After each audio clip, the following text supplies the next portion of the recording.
Kendall, if you don't mind. Thank you very much for coming in. Thank you for having me. We appreciate your interest in our committee. Why don't you tell us maybe a little bit about yourself, and a couple of the board members probably have a few questions for you. My name is Kendall Magnus, and I'm a sophomore at Monarch High School. And I'm a member of Speech and Debate and Monarch Student Council, Teens for Oceans, and I'm a volunteer at Vista Hospital in the New Life Department. Great. Thank you. Questions from the board? Kendall, what do you think Superior is lacking for youth that you might feel like you can make an impact on? I think a primary goal for the Youth Leadership Council to set would be to create more activities for the teenagers to go to as a sort of event to get the community together in ways that we haven't so far. Thank you. Go ahead. Thank you, Kendall. One of the other applicants had said that he went to another school outside. He didn't go to the Monarch School. He didn't realize there were teenagers like himself in Superior. Do you find that there's a network or connection amongst the teens that live here in Superior? I think there is. Growing up here, everyone has developed certain groups that they'd like to stay in, but every once in a while you will meet up with people. Most kids meet up at like Safeway or at the Turf or something, but I definitely think that everyone is connected in some way because it is a rather small community, so people are able to get to know each other fairly well. Okay. Okay, great. Thank you. Thank you. Good. Go ahead. So do you have any priorities that you want to get started on if you get appointed? Well, if I were to be appointed, I think I would want to start creating more events that more teenagers would like to go to. I know that most events that we put on are family-oriented, which may sound not cool for teenagers to go to, so I think that if we were able to create activities for teenagers to go to and keep them in like a good environment, then that'd be a really good thing. I think you're 100% correct. Very good. Well, we appreciate the interest in the committee, and we'll be making a resolution here shortly. So one follow-up question that we always ask each applicant is if you have any conflicts of interest that you think might be a conflict to you No, serving, I don't and think I do. most people don't. So, okay, very good. Thank you very much for your time. Thank you. Yeah. Am I? You're dismissed. Thank you. Or you could stay. You could stay all night for our meeting if you Yeah, have nothing we're else talking to do. budget tonight. How could you leave that? Thank you. Or stay for the next riveting topic of trash. Oh, Oh, Martin's going to trash talk. Trash Okay. talk. really trash talking. So yeah, our second item for the work session is our trash hauling services. Yeah, it's on. Thank Just you. so soft-spoken this evening. Yeah. Get it up real quick. The town began providing trash and recyclable collection services to homes in Original Town, Sagamore Subdivision, The Ridge, and Calmonte neighborhoods back in 2008 through a third-party vendor. And I think one of our goals in taking this service over for residents was to try and reduce the cost of this service to residents, and we were able to do that, I think, for most residents in these areas. And also regulate the days that the trash trucks are on the street, just one day a week, and just provide a more regulated service. We rebid these services back in 2011, and the board decided to stay with the current vendor, which was Waste Connections at that time as well. That agreement with Waste Connections expires at the end of this year. Earlier this year, the board discussed various options for providing services next year and the type of scope that we would want to include in an RFP. Our Recycling and Conservation Advisory Committee reviewed the scope of services and provided recommendations based on that. We also did a survey of the customers that we currently have under this service to get their feedback on things they like or don't like about the service, which we included in your packet. When was that survey done? Yeah, Of this year? Yeah, of this Yeah, it year. was presented to the board. Yeah, Oh, okay. that's correct. And we use that to help with putting together our scope of services for the RFP. That, the scope of services that the board finalized for the RFP were weekly collection of trash and weekly collection of recyclables, weekly collection of trash and bi-weekly collection of recyclables, and then additional services including bulk item pickup service, yard waste service, yard waste and organics pickup, curbside bulk item, curbside branches and leaves, and then residents the opportunity to change to smaller container size for trash or recycling if they wanted to. We issued the RFP, I think it was last month. We received 4 submittals, which we've included a summary of those submittals in your packet, and I think Martin has it up here on the screen. Currently, the town has an agreement with Waste Connection that includes weekly trash pickup and every other week recycling pickup with 96-gallon containers provided for each. And this service is provided at $9.65 per month for each home, which is a direct pass-through expense that the town collects through our utility billing system from the customers. So tonight we're looking for direction from the board on a particular company that we would start to work on an agreement with them and then bring back for the board's consideration for approval. Martin, do you want to go over the proposals? Sure. Thank you.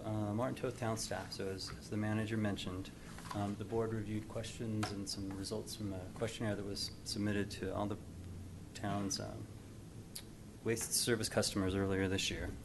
And those results were used to help develop the scope elements that were included that Mr. Magley touched on. So there were several takeaway points that the board touched on during that discussion earlier this summer. We tried to incorporate ultimately into what was in the bid scope that Mr. Magley referred to. One of the first points that the board talked about was the overall satisfaction level. There was almost 90% satisfaction level between somewhat and very satisfied with the current level of service. There was some interest in offering the flexibility to choose a smaller cart and for offering a compostables option as part of the service. But there was also several comments that listed concerns about the impact of changing or increasing the level of service and what the impact would be on cost. So the board touched on some of those items during that discussion earlier this summer. So the focus, what we understood from the board's dialogue on this, was to focus on maintaining service for a price value as a priority for this agreement, and also for keeping the options simple and straightforward for the bidders to respond to. And then at a policy level, there was some discussion among board members, particularly Trustee Pennington was interested in having a separate policy discussion to look at volume-based or pay-as-you-throw service options as a future board policy discussion item. So it wasn't a basic service element as part of this RFP. So the scope that was assembled, based on this feedback, we worked on both as a staff and then also coordinating with the town attorney to make sure that we were consistent with all the conditions that are required as part of the waste haulers, the related state legislation items on that. And the scope we ended up with was 2 basic fixed price options to have the weekly trash and weekly recyclable service, and then the current level of service, which is the weekly trash and bi-weekly recyclables. The additional items for bulk item, yard waste on an individual basis, and then also a separate subscription service for anyone who is interested in having what some residents take advantage of now, to have bi-weekly compostables or organic material picked up through a subscription service was also included, and then having a one-time bulk item pickup event, and then also a one-time curbside branches and leave pickup event were also included as optional items for the board to consider. And then also one other element that the board focused on a lot during the discussion earlier this summer was to present an option, make it an option for folks who are the town's trash utility customers to be able to change their container size if they wanted to step down from the 96-gallon and have either 32 or 64, the traditional amounts, if that was an option, and make that a very specific scope element rather than kind of an add-on. And most of the proposers, most of the respondents to this RFP included that in their bid submittals. So those were the main items. There are a number of variables here. We tried to make this as straightforward as possible by listing the contractors on the vertical, and then across the top having the basic service levels and the additional items. And then the additional notes on the far right are the rate and the terms. Each of the firms had a little bit different take on what their rates were going to be. The first firm, Albright, had a 3-year term plus 2 potential 1-year extensions. Western Disposal had rate set for a year and then annual increases that would be less than or equal to no more than 5% annually. And then Waste Connections, the third bidder, was at made the extension offer that the manager referred to a few minutes ago by extending our current service for another 5 years at the current rate, which is the rate, like the manager mentioned, has been set since 2011. So $9.65 to extend that for another 5 years was an option that Waste Connections proposed. And then Republic had something similar to Western, where they'd be set and then annually appropriated and potentially increase or maybe even decrease, but based on local inflation, based on the CPI for this area. There are a couple of asterisks listed on here. Specifically to note, there were some additional service options that didn't necessarily fit into a nice table, showing what the proposal of the respondents included. Albright was interested in making available service for an additional 45-gallon trash container, and then also picking up additional recycling without an additional fee.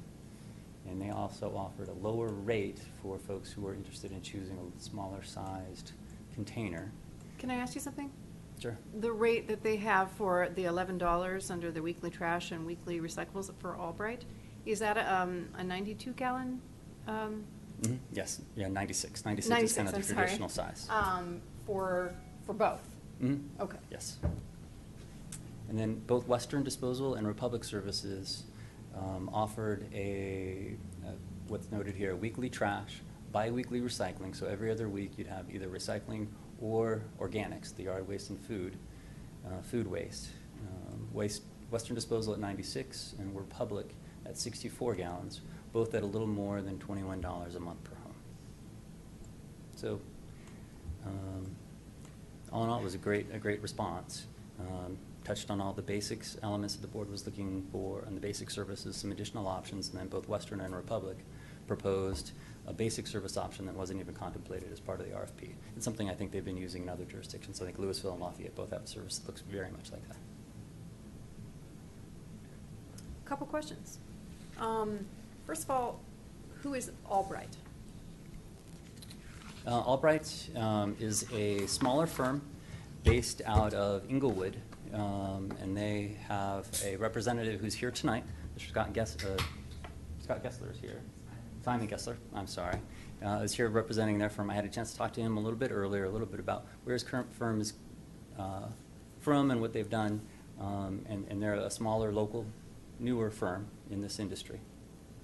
And, I suppose he can come to speak at the podium about his service and Sure.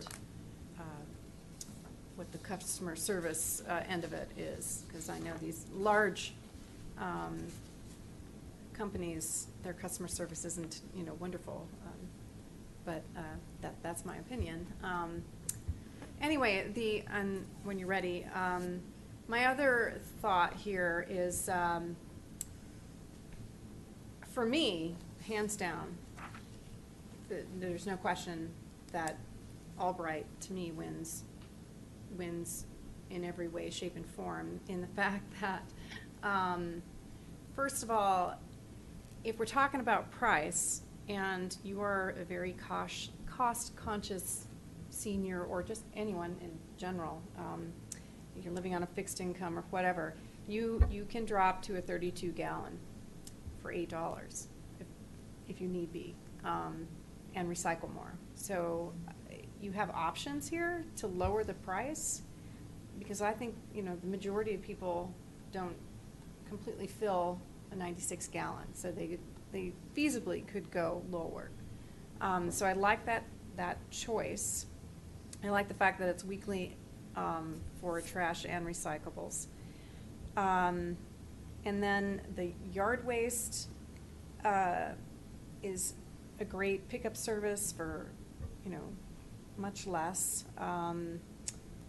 There's, let's see here, curbside bulk item. I mean, you have lots of options here that I don't see as much in the other bids. I think all around the price is great. So my only question would be service. Sure, was that something that you wanted to hear directly Oh, from the vendor? absolutely. Sure, if I Definitely. could ask Mr. Gessler to step up and answer any questions.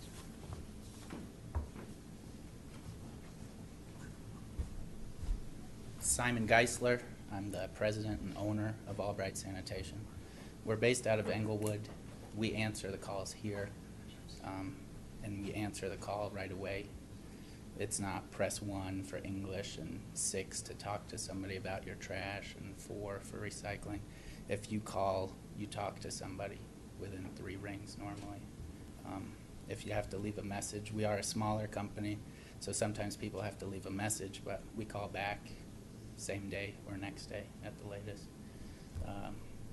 Can use our website to contact us as well. And how long have you been around? I've been here since 2009. Okay. My father owned a garbage company in North Carolina, and I moved out here and bought a garbage company in 2009. Okay. And then roughly how many clients do you have? And I've got about 3,000, mostly down in Douglas County. okay, but that's a lot. It's a little bit. And are they mostly concentrated in that area? I mean, do you have anything up north? The furthest north that I'm going right now is North Denver. I've got some roll-off accounts, some larger roll-off accounts there. As far as residential goes, it's mostly down in Douglas County at the time. Okay. How many trucks would you need?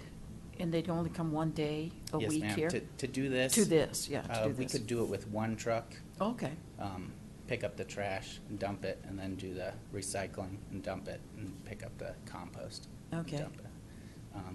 I've got 5 trucks, so if something happened, we'd be okay. Mm-hmm. And go ahead. No, go ahead. No, go ahead. Would we be a larger client or somewhere in the middle, or? You'd be somewhere in the middle. Okay. A So you have lot of larger my clients. customers are individual subscription, but I do have a 500 unit HOA, and then I've got one that's about 300 units, and then another one that's about 100. So Okay, you guys would be right in there. okay. How many units are we talking about? 270 is what the RFP specifies. Okay. So. And for these various prices on different bins, you have those bins available? Yes, sir. That would be. We can order it whatever sizes we need. And I guess I just want to be clear that your weekly trash and weekly recyclable is less. Yes, ma'am. I than- found that with weekly recycle pickup, there's more participation, Mhm. and it's a cleaner product. When people have to remember which week it is, they don't really care to recycle. So weekly normally works out better. Okay, that's very good. No one else has ever presented that, and they actually prefer to not come It's so often. counterintuitive. Right, is, so isn't I it? love that Exactly. answer, You you know it. know, I was interested why it was the opposite pricing for you. And that makes sense to me, you know, you would just kind of go, I forgot, and then so you don't fill up your bin, and you Right, just. and then we're picking up more trash, and we pay a little bit more to dump the trash than we do the recycling. So it helps us to recycle, and we like being sustainable too. Right, and it's full stream or whatever they call Yes, that. You ma'am. It's just single dump everything, stream, so single stream, everything yeah. recyclable goes together. Okay, and I can understand why you say it's cleaner, because you're not keeping it for 2 weeks. You know, Right. I mean, they're not throwing trash in there too. Yes, ma'am. Okay, excellent, all right. And where, Yeah, go ahead. where does your recycling go? I take it to Alpine, which is one of the larger companies here. They have a materials resource facility at Okay. 58th and I-25. Okay. Okay. So so let's see, I have to go back again. You would give people the opportunity to change the size of the bin? Yes, ma'am. Okay. We would have 64-gallon cans and 32-gallon cans. So Okay. people that are living in the townhomes, for example, they wouldn't have as much yard waste, so they could use a smaller can, or, as she was saying, older Right. people. Okay, so they could change it once a year, any month in the year. And I Exactly. think that's a reasonable Yes. proposal to say, you know, something changes, you need a bigger one. Right. You can do it once a year for no additional cost, or go down too because of the same thing. Okay. And then this price, $11, that's good for 3 years. And then the extensions, would that price still be held, or? It would be, yeah, I Okay. think so. Okay. All right. And then, just one other question. So if a client gets a 32-gallon and they, at some point, decide to use their 96-gallon, so say they used both, and they interchange it, like 1 week they do the 96 and how are you handling that? When we bring them the 32, we'll take the 96-gallon with us. So they'll Gotcha. have, and with the 96-gallon, they can put out 1 extra trash can, but with the smaller services, they would have to pay extra. They would have to call in advance and pay extra to put out an additional can. So, and Christmas time and Thanksgiving time, normally people have extra, and we don't worry about it that much, but the rest of the year, we try to be a little more strict about it. Okay. Okay. Mr. Magley, do you have, or Toth, do you have any additional information from other vendors, or? Thank you for the Thank you. information, yes. Thank you. Yeah. Appreciate that you came. Thank you, Mayor. So also here tonight is Mr. Jeff Stewart from Waste Connections. So if there are any questions the board would like to address to him or regarding his firm, you know, he's available here as well. Okay. Sure, why don't you have him come on up?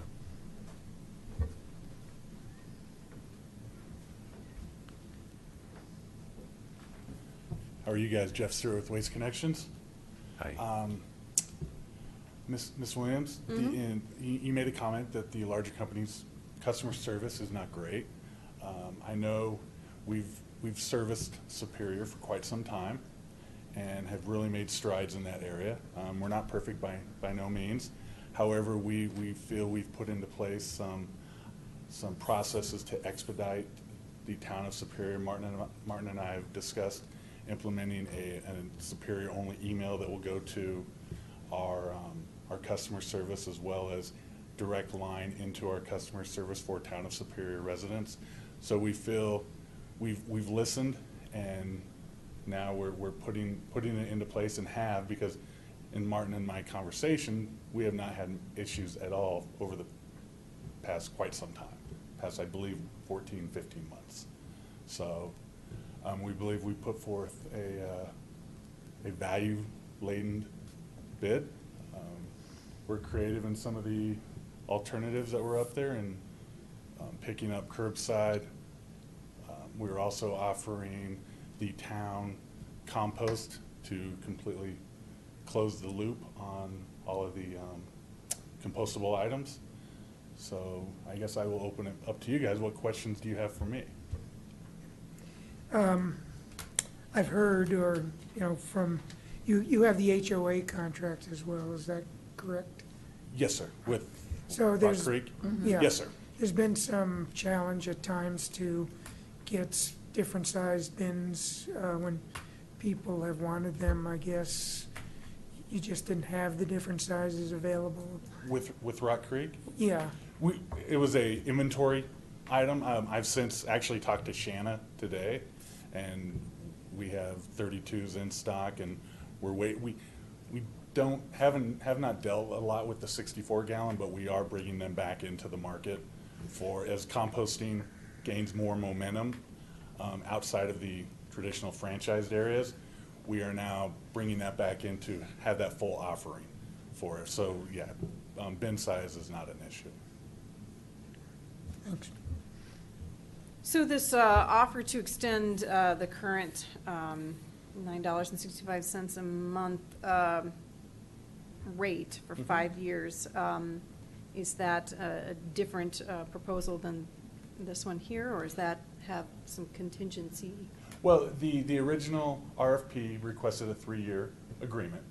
So I wanted to throw that out there, you know, with the relationship we've had over the years, to extend that pricing to gain an additional 2 years, and therefore you're not going to see an increase for, which would be almost 10 years. And that's unheard of from a recycling and a trash standpoint. We value the relationship we have here, and you know, we're working to implement other lines as well with the composting, and we believe that we can hold that price because that stream of trash is going to decrease, hence our disposals is not going to be nearly as high, so it will offset any cost increases over that time. So this is the current contract? Yes. Okay. And then can I ask you, the Certainly. weekly trash and weekly recyclables versus biweekly recyclables, what are you seeing as far as why is your price lower with the biweekly? Why is it low? Excuse me, why is Yeah. it lower? Yeah. It's a true cost. We have a second truck out. We have 2 trucks every week as opposed to 1. Okay. So really it boils down to 1.5 trucks every week versus having 2 trucks, because you now have 1 recycle and 1 trash truck on the streets as opposed to 1 trash truck and every other week having 1 recycle truck out there. So it's a sheer cost factor. We haven't seen any issues with the streams of recycling being contaminated. All of our material goes to EcoCycle here in Boulder County. Have not had anything redirected for contamination. So, and again, I think it boils down to just that offering out there, because I know we brought in 96-gallon recycle toters not too long ago, and now I think it's just reinitiating that communication, say, okay, let us know what size trash bin you need, or if you need to go smaller or an additional recycle bin. So is this because that's a larger contract, that you can't have 1 truck out for the whole day and, you know, sweep by and get all the trash and then come back and sweep by and get all the recyclables? Is that, I mean, No, logistics, I mean. No, we don't use same trucks for. You do not? We have recycle trucks, and we have, I mean, of course, throughout the day, if one goes down, then we can switch, but our routes are made up of recycle and trash. And so with that, we're not coming through your neighborhood, emptying, going to the landfill, coming back, picking up. Different truck. The idea is to have them pretty close together, so it's, you know, we're in and out in an expeditious manner. We have, you know, our density in Boulder County, I mean, our landfill in Erie, we have significant density to where we're here every day. So if missed pickups occur, if somebody doesn't get their trash out, it's a simple phone call and we can be there the next day or that afternoon, whatever the case may be, because we are always in this area. Do you pick up the Rock Creek and all of this town of Superior contract at the same time with the same trucks? I mean, you know, you're not, Yeah, don't have separate trucks going after the different, there's multiple trucks in here just with the sheer right, size. Right, but it Typic- all happens at the same time. It's not like. On the same okay. day? I believe it, I don't know that for sure. I believe, with the size of Rock Creek, it may be a couple, I believe it's the same day. I believe there's about I believe there's 4 trucks in here. I think the commercial pickups might be a different day, but at least they were at some time. Yeah. Yeah. Okay. Okay. Additional questions? Okay, thank you for the information. Thank you. Okay, do we have anything further or from staff? No, so moving forward, I don't know, we're missing 3 board members, so I don't know if you'd like to table a direction until the 9th, or if you feel comfortable giving us direction on working with one of these 4 companies on an agreement that we would bring back to the board, but it's a little tough with 3 board members missing. Right. It is. Wasn't expecting that. Can I make a comment? Sure, go ahead. So, I'm I'm kind of an analytical person, and I'm thinking through this. I like, if we were just looking for a brand-new contract, I like what Mr. Simon said, Mr. Geisler said, about how he would approach this, and one truck would do everything for the small number of people we're talking about. But then his price is $11. Then you look at the other side, and they've been here, and they would continue a price that is much less than that, but you're doing biweekly recycling, which the survey said that they would like more weekly recycling. Oh, no, weekly recycling said no, 72%. So, okay, so, you're kind of saying they're happy with the bi-weekly. We just have to figure out what the right size of the units are. And they're already here for a much bigger contract. So I'm kind of at a toss-up here. And my direction would be, you figure it out based on what's right for the town, because you're kind of, you've got a smaller firm, which gave a great description of the service that they would provide. But then we also had a longer standing relationship with a company that would do it at less, but that's because they already have more trucks out here. So, it's kind of a toss-up for me at the moment. And if I had to tell you tonight what I thought, who we should go with, I don't know that I could do that. But Yeah, and I think I would agree pretty much completely with what Trustee Dozell said. I think it really comes down to doing some deeper due diligence on making sure that, any provider can provide what we really need. And we do have a known quantity in Waste Connection, and I think the offer to extend the current contract, which seemed to be satisfactory to most residents, I think that weekly and biweekly recycle is a tough one, because the people that wanted weekly recycling were all very adamant about that in their comments. But then you looked at the total numbers; it was kind of shocking that many people did not want weekly recycling. So I was kind of baffled by that one. But I'm very baffled by that. But otherwise, it seemed like that the comments were mostly happy with the service as provided, and I think there's a lot to be said for making a change or not making a change when people are generally satisfied with what they've got, especially when the price doesn't change. I think we all expected the price to change. I think it was, I was fully expecting we would have a higher price, just because nothing ever stays the same price. my last comment is, though, I do think we should really have a stronger understanding or firmer understanding about bulk pickup, and the cost for that, because some people were very disturbed with us when we stopped the town-wide bulk pickup. So the pricing for bulk item pickup, I think I'm reading that right, Martin? Yeah, so that, I know it says, well, I guess there's, Waste Connections are saying $15 per item. Yeah. Prices vary for the others, but I think we owe that to the residents, particularly in regional town, that to make sure we understand what the option is for them for doing bulk pickup from whomever we choose here. So, Mayor, just a clarification. So you're referring to the individual item. If a resident was interested in having a vendor, a particular contractor come and pick something up versus the curbside event. Correct. Isn't Okay. that what number one Yes. is? Yeah, you're referring to number one. Okay. All right. All right. Huh? Yeah. Yeah, I want to make sure I was answering the right question. Yeah, So yeah, Yeah. right. just to Bulk follow item, that up. some Yeah. big couch or something, or a refrigerator. Yes. So As my friend always calls them, refrigerator. Your Trustee Dozell, refrigerator.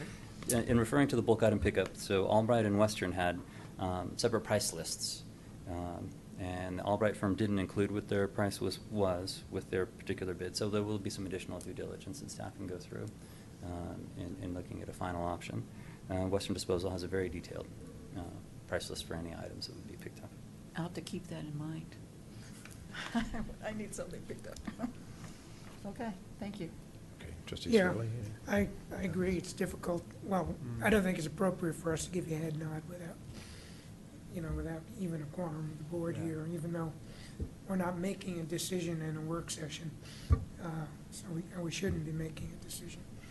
I think it's clear which two we're talking about, and so just continue to come study that. I don't know whether it's appropriate to get an RCAC recommendation at this point or not.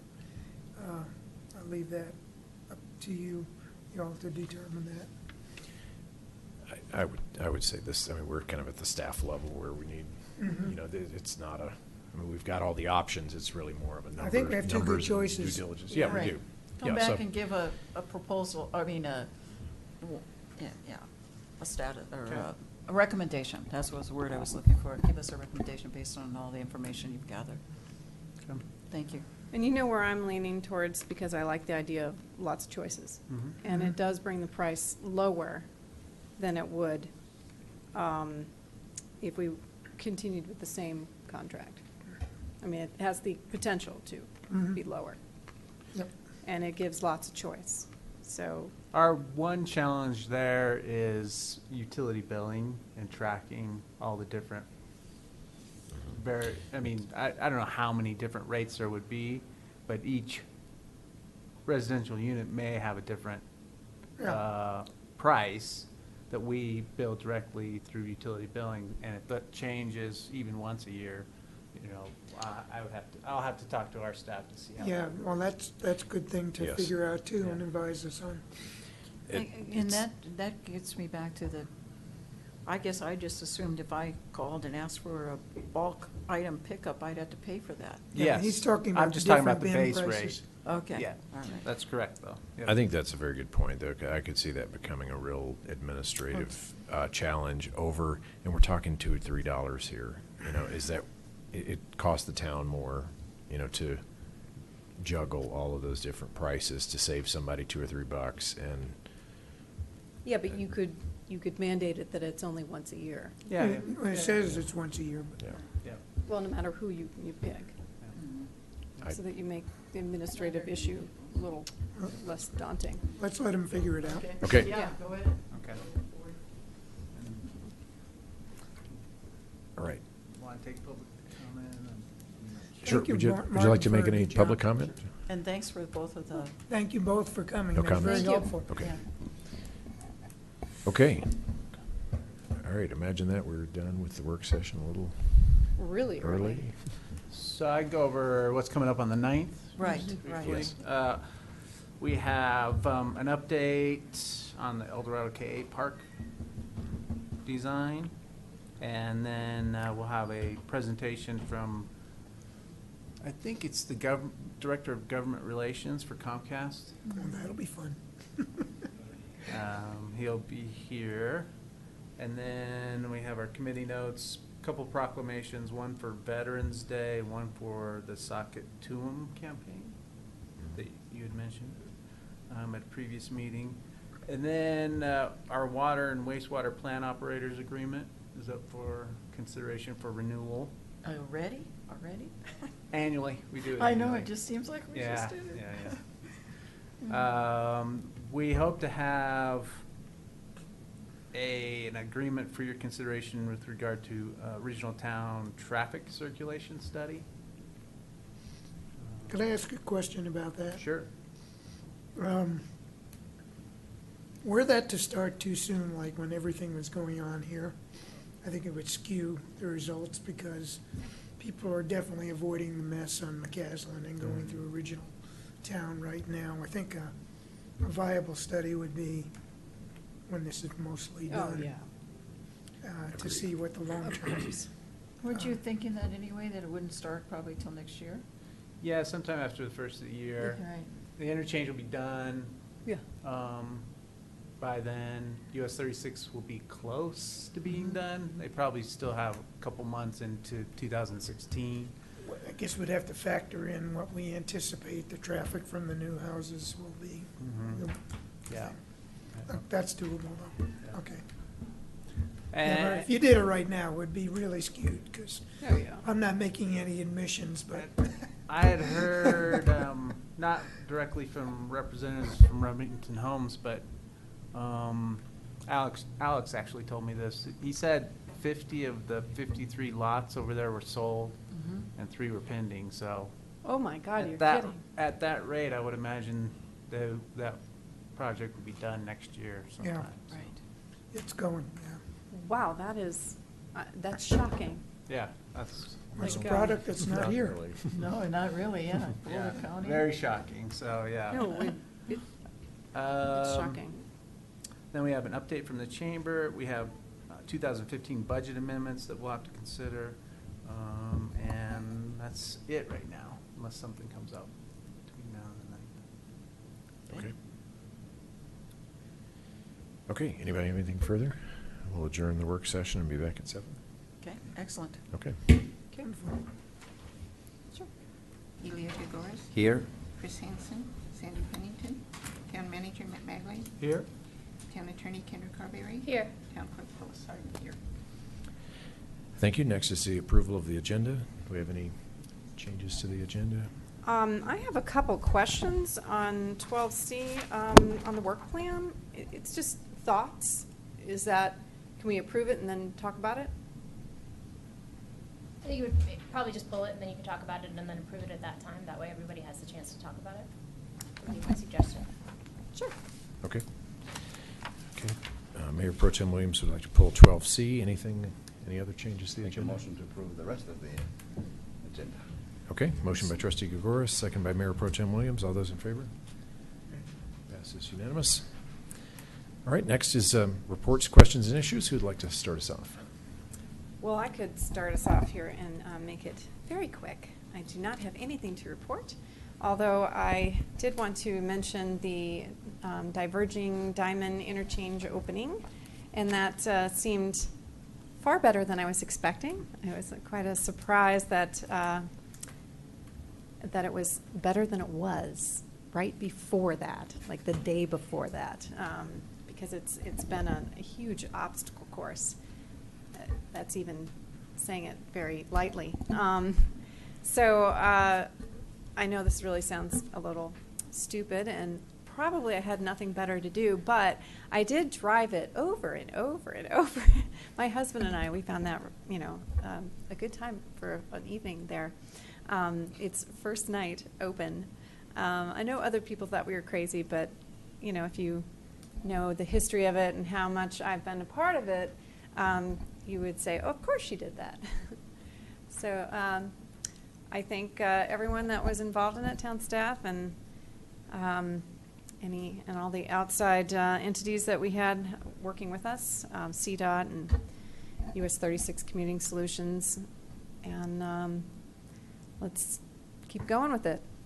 Hopefully the center part is going to be as fascinating as it sounds, being that we can ride our bike through it, walk through it, and kind of feel like you're maybe in San Francisco on the bridge, maybe.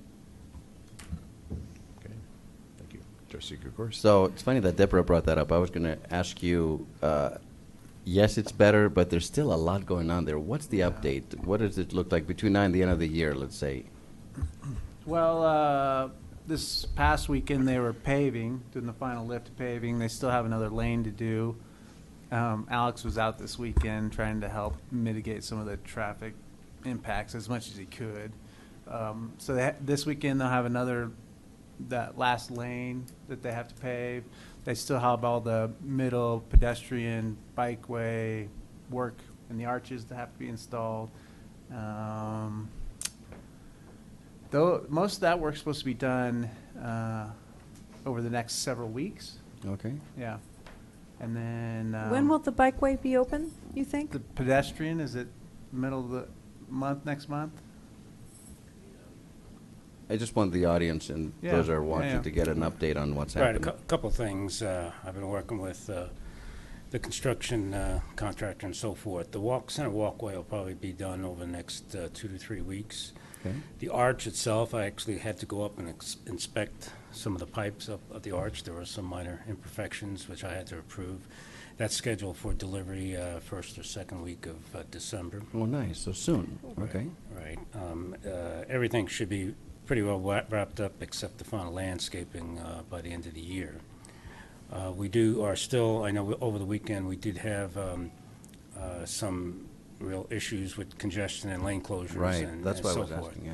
And what they were trying to do is pave under traffic, and they couldn't pave at night because we missed the window of opportunity to pave at night. So they paved during the day, and we wanted to pave during the weekend instead of the week to, Today was rough, Yeah. going through, yeah. yeah, I mean, Saturday was rough. Saturday rougher. was Saturday very was rough. terrible rough. Oh, yeah. Sunday wasn't as bad. We're not out of the woods. We still have another weekend where we're trying to negotiate how much time to give them to pave. So there will be some closures this weekend. We're trying to work on doing it better. They need some time, and when you pave through the crossovers, Right, right, of course. you have to close some things down. So we're trying to limit when they can close it. We want to get the word out to the public of when the times will be when they can't get across the bridge. And isn't there one more lane that's going to be going? Yes. Right, Third so, lane. Yes. the third, right, so Yeah. when is that going to open up? Well, right now, they got about half of the pavement paved. They got to Right. do the other half. And when they finish with that, they'll have 3 lanes in each They direction. will, okay, so that's. So right now, we're operating, it's not functioning We're as very efficient. limited. We're limited. Yeah. One and a half. And some of the queues you'll see will disappear once we get the 3rd lane open. Okay. Will So- the limited access be over before Thanksgiving? Yes, yes. I mean, if we can get it paved this weekend, because Okay. we have a window, the weather looks nice. Yeah. If we can get it all the paving done, there'll be some concrete work, some lane closures during the day, but they should be able to handle that. But we need to get it while the weather's good, and we Right. have a good weekend coming up. And so we're working on what time the closures are on and how we get the word out to the traveling public. Okay. Alex? Yeah, on the getting the word out, that's the one reaction I had. We did a really good job of announcing the bridge closure, and everybody was prepared for that. I know an e-blast came out about this work this past weekend, but it didn't sink in well enough. I mean, I was really caught Saturday night, not expecting it to be as bad as, about 6 o'clock, 5:30, or 5 o'clock. It was really a mess. So if we could try to match the way we got the word out before the bridge closure, it would probably give some people a heads up. I don't know. You're catching the people leaving Costco at the same time. There's a lot of things happening, and it was really. Yes, it was poorly done. I apologize for that. No, I mean, it's And just, we're going to do a better job, but we do have to close down some Yeah. lanes. We have to close down some ramps at this time. We're hoping to only have one ramp closed at one point, have the other 3 ramps open, and try to minimize the time when we have the crossovers. I do have a closed. question. I could not figure out, coming off 36, what you did with the people that wanted to go to Louisville. Have them do a U-turn at Marshall.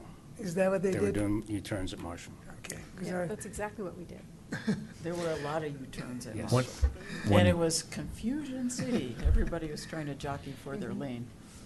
Mayor Pro Tem Williams was asked about the bike lanes, and the bike lanes, just to clarify, they're going to be in the traffic lanes. They're not, bicycles are not going to go down the center. I mean, they could if they They walk could. them. They could if they wanted walk to. them. Yeah, they can. Yeah. But But I've there seen. are going to be dedicated bike lanes in the traffic, Right, aside the there'll traffic be- lanes, yes. There'll be 5 or 6 foot bike lanes right Okay. next to the center walkway. Okay. Okay. And the arches are going to be golden, right? And the archers were looking at the colors, and I'm meeting with them tomorrow to look at the color that was specified and compare it with the existing pit arch. It's going to be difficult to match the 2 colors, so we're going to try to do the best we can, but I can't, hopefully it won't be too bad. And just one other quick question for you, Matt. As far as the Remington development is concerned, Yeah. what's the latest statistics? How many homes have been built or permits have been given out of the total? Well, what I've heard is not We went through official. this already, so you're late to the party. Yep. Okay. Because I haven't talked to somebody with the company, but I've heard that they've sold 50 homes. They have 53 lots, and 3 sales are pending. So they're, They're wow. sold out. That's what it sounds like, yeah. I haven't been able to confirm that, but that's what I've heard. Okay. Okay. Anything further? Okay. Trustee Went Dozell. fast. Okay. I attended a DRCOG, Denver Regional Council of Government meeting last Wednesday on the 21st of October, and an interesting presentation was that there's a lot of companies and organizations that are trying to help get electric vehicles on the roads. And I didn't know this, but if you're in Boulder County, you can participate in a Nissan Leaf pool purchase of cars. So you can get a reduced price for Nissan Leaf cars, electric cars. All you have to be is a resident of Boulder County. So I didn't know about that, but I wanted to bring that forward because they were talking about that. What's also interesting that only 100 Nissan Leafs, as part of this pool purchase, have been sold in the counties of Douglas, Adams, Boulder, and Denver this year. They thought it would be much larger than that. And the reason why that people say they're not buying the Nissan Leafs or any kind of electric vehicle is because there are no fast charging stations along I-25 and I-70. And there's no way for them to get off, to charge if they have to go out of work during the middle of the day to go to their kid's school or to the doctor or something like that. So what's missing in this whole electric vehicle expansion is the fact that you need fast charging stations located along the freeways. And there was a lot of discussion about that. Private sector is installing these fast chargers because they want people to come off the highway and come to their businesses. They'll put a fast charger and they'll advertise that you can come in and charge your car up. And I think about our charging stations that we have throughout Superior. Is there any way we can get people to come off the highway and use our chargers and then buy something from Superior? And then the other thing is Shaylin Bott is the new or most recent executive director of CDOT. Interesting man. They're having a transportation event on October 28th and all day. But their goal is this Road X program, they call it, and it's increasing safety on Colorado roads. Their objectives are 0 accidents, 0 fatalities, 0 congestion on Colorado roads. So now that's a pretty big goal. And Shaylin said but that's my goal as a new executive director of Colorado Department of Transportation. And he's going to be riding in an automatic smart car down 36 on the 28th of October. So we all asked him to make sure he tells us what time this smart car that's driving itself down 36 is going to happen, because US 36, because he won't be driving it, he'll just be riding in it. It'll be an auto car, smart car that's driving. Is he in down the there. passenger side? He'll be in the passenger side. He will be driving itself down 36, so it'll be kind of interesting. I just in these stats, I'll just repeat because they were very interesting.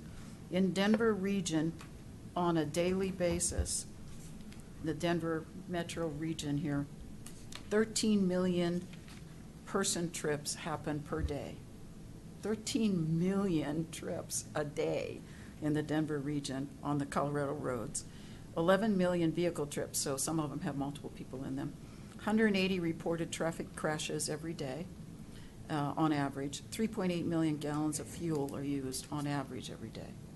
So just kind of interesting points that came up at no real action, but it was just a lot of people were there giving comment about their personal businesses, private businesses, trying to get involved in reducing congestion and also to get electric cars and other auto cars on the roads.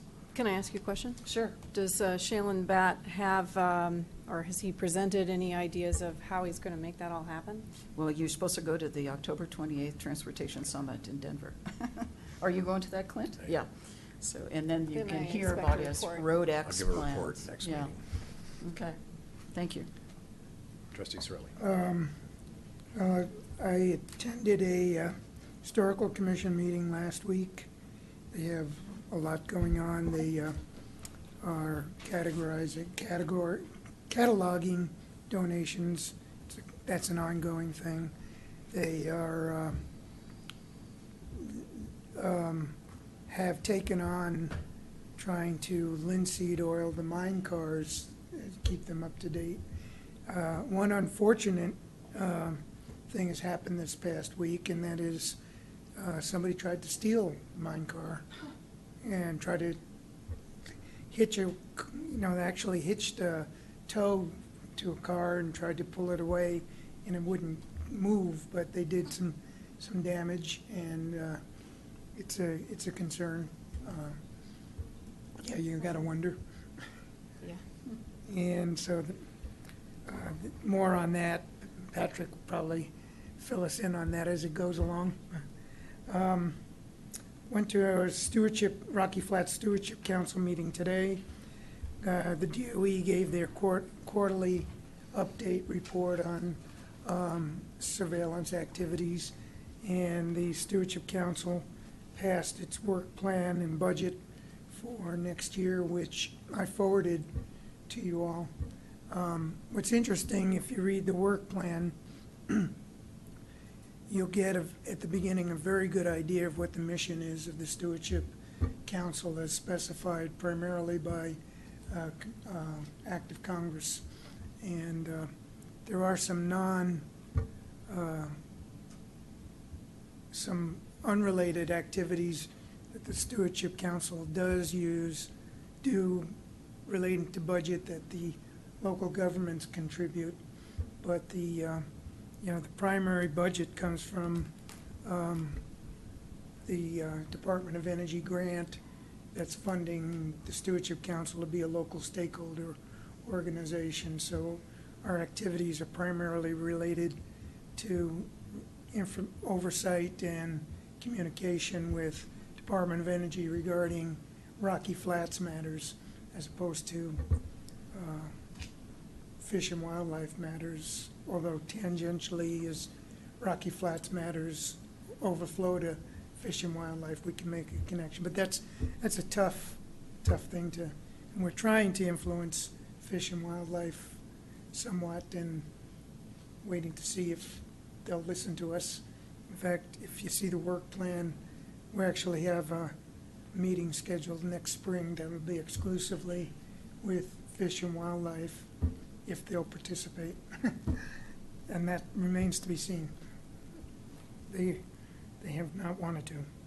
So the last thing, again, personal matter that's bugging me. I've brought it up before, and my wife has brought it up.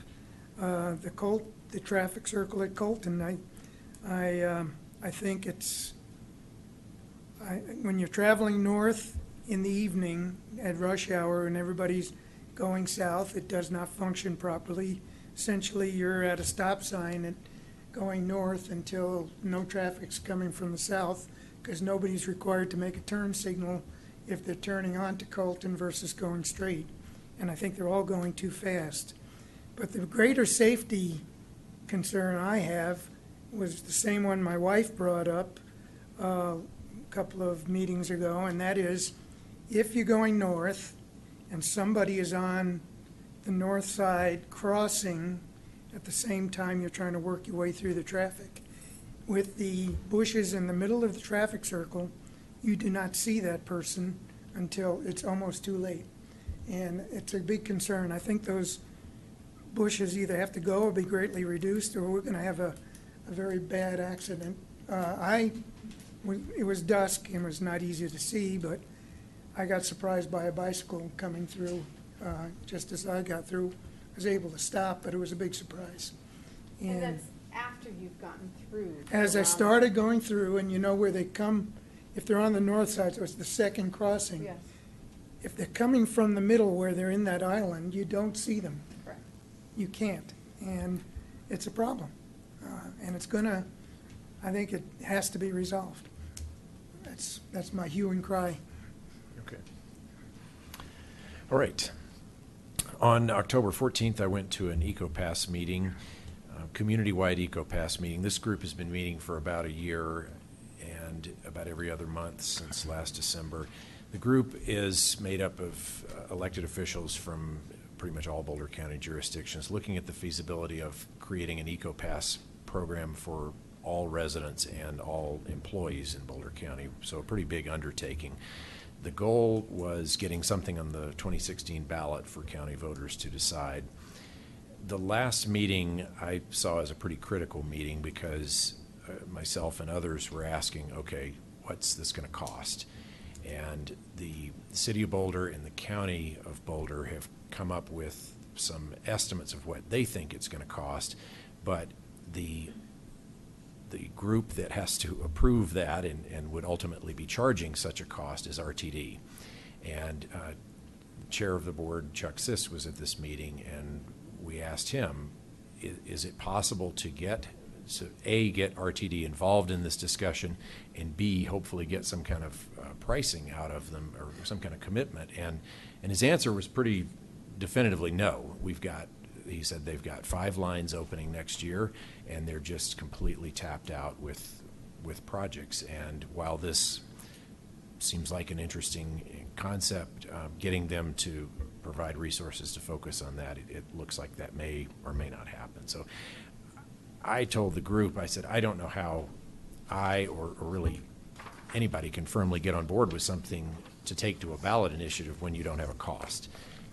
When you don't have a cost from a group that's going to be charging it. So that's got to be resolved before I could get behind it. What did the ballot say? It would be, well, the ballot question is how would it be paid for? And it would be paid for with either a property tax or a sales tax or some combination. I mean, it's probably a $15 to $20 million cost. And the question is, who pays for it and how does it get paid for? But the big question is, if you're selling something to raise taxes, you've got to be pretty clear on what number are you talking about. And I did not hear at that meeting how they were going to definitively say even what the number was. Much, then the question is, how do you get people to pay for it? So more to come on that for certain. Last week I went to the Chamber's Casino Night. And a great job to the Chamber of Commerce for putting together that event. It's always a success. And Wait, what? I thought that was last night? The Chamber of Commerce, not last night. This was last week. You're thinking about the Rock Creek. You're thinking about the Rock. I'm like, whoa, wait. Rock Creek HOA. A lot of casino. You were thinking that too, right? A lot of casino activity in Rock Creek, Superior in October. So. Now, but one of the things I always enjoy talking with people about is, a lot of people tell me, that they're members of lots of different chambers of commerce in the area because a lot of people's businesses, go across town borders, and people always, I hear comment after comment that Superior's chamber is always one of people's favorites. So There's only one Heather. That's why. Only one Heather, and so they do a great job at the Superior Chamber. So thank you. And let's see, a couple of upcoming events. I'm going to the Transportation Summit in Denver on Wednesday that Trustee Dozal mentioned, and I'll bring back answers as to how the director is going to achieve those goals. And next Thursday, I'm going to Nashville. I was selected to give a speech at the National League of Cities Conference in Nashville on the Diverging Diamond. So I'll be presenting our Diverging Diamond to a national audience there. So that's exciting. And thanks to staff for helping to get pictures and a PowerPoint presentation for that. So thank you. Okay, anything further from the board? We'll town board or town manager announcements? Just about this weekend, and just to reiterate what Alex said about additional paving at the interchange, and people should expect some delays as they get that finished. So. Okay. Town attorney? Nothing from me, thanks. Okay, town clerk. Yes, I had mentioned a couple meetings ago that we're going to have a polling and service center here at Town Hall on November 3rd, and we are not. What I was looking at was the 2016 agreement we had with Boulder County. So all we have is the drop-off box outside, and anybody can drop their ballot off anytime from now until 7 o'clock, November 3rd. Without postage. Without postage, Great. because it doesn't go through the U.S. mail. It is picked up by Boulder County. Okay. And do we have any dates for the postponed board retreats? Yeah, Shannon Desjardins, our assistant, is going to be sending out dates for you to consider. Yep. Okay. Anything further before we move on to public comment? Okay, next is public comment. If you'd like to make a public comment, maybe just give me a little wave. I'll give you the signal to come up one at a time, and 5 minutes comment. Start with your name and address, and we'll get started. So go ahead.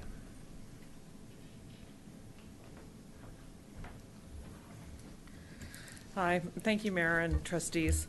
Sonia Critton, 685 East Wigan Street. I'm going to read this because I want to make sure I don't lose track of what I want to really emphasize here. I want to speak about customer service, integrity, and leadership, and who our customers are. Our customers are our taxpayers and the citizens of this town. And I have an example I want to give you of where I think this is really falling apart. I want to follow up on a very articulate and very well-researched inquiry by a valued member of our community. She spent weeks researching and carefully preparing, and she presented in this forum over a month ago, and she has been shamefully ignored. I'm very proud to know Terry Clark.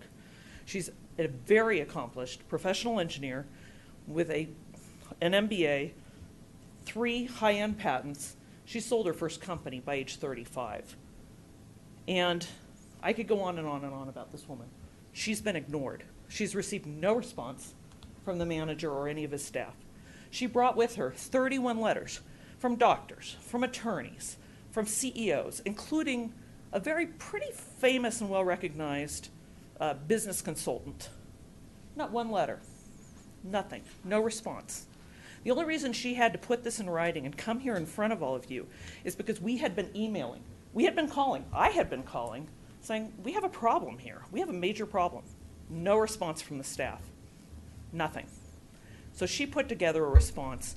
She was articulate. She was calm. She was professional. It's been over a month. We have had not one single response from the staff. I can tell you if I took a steak back to Safeway, I'd have the manager calling me. In this town, we can't get one response from anybody. Anyways, regardless of what this was about, it is absolutely unacceptable for somebody who is being paid for by the taxpayers not to respond to written letters, emails, etc. I don't care if we're crazy, but we're not talking about crazy people. We're talking about people with ESQ after their name, etc., not getting one single response about a very valid concern. And it was very well articulated and researched. And I can tell you my husband's also a very accomplished engineer with minor projects like the White House, House of Commons, London, etc. No response to him either until a couple of hours ago, and that was to Acora. Anyways, and that may be because somebody knew I was going to speak tonight. Anyways, I just wanted to talk to you.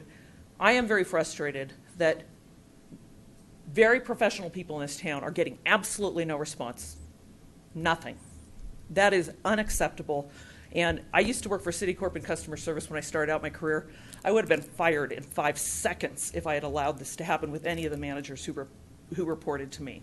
This is a very serious issue. It was seriously presented. It was politely represented. And your staff has chosen to completely ignore people. And that is not acceptable. So I would appreciate very much if in the future, I don't know if it takes customer service classes, consultants, what it takes, but there needs to be some leadership here to show that we are the customers. We're the ones paying taxes here. We are paying the salaries of everybody. We deserve at least a quick email, something. I mean, it's really sad. And I just would ask you to find somebody who cares. Thank you. Okay, thank you for the comments. As a follow-up to those comments, I did see an email from the manager saying that a message was going to be provided to all of those letters, all the respondents. Okay, additional public comment. Ms. Clark?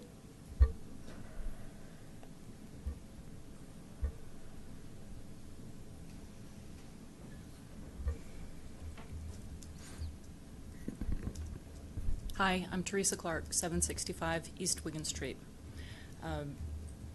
It's an interesting tangent. and I'm not used to being spoken about in public, so give me a second to digest that.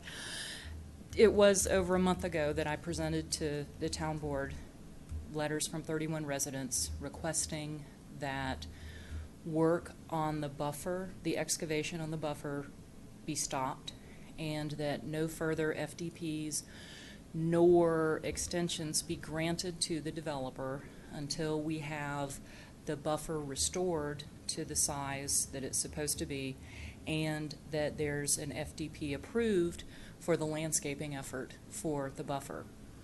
2 weeks after that, I sent an email with a proposed project plan.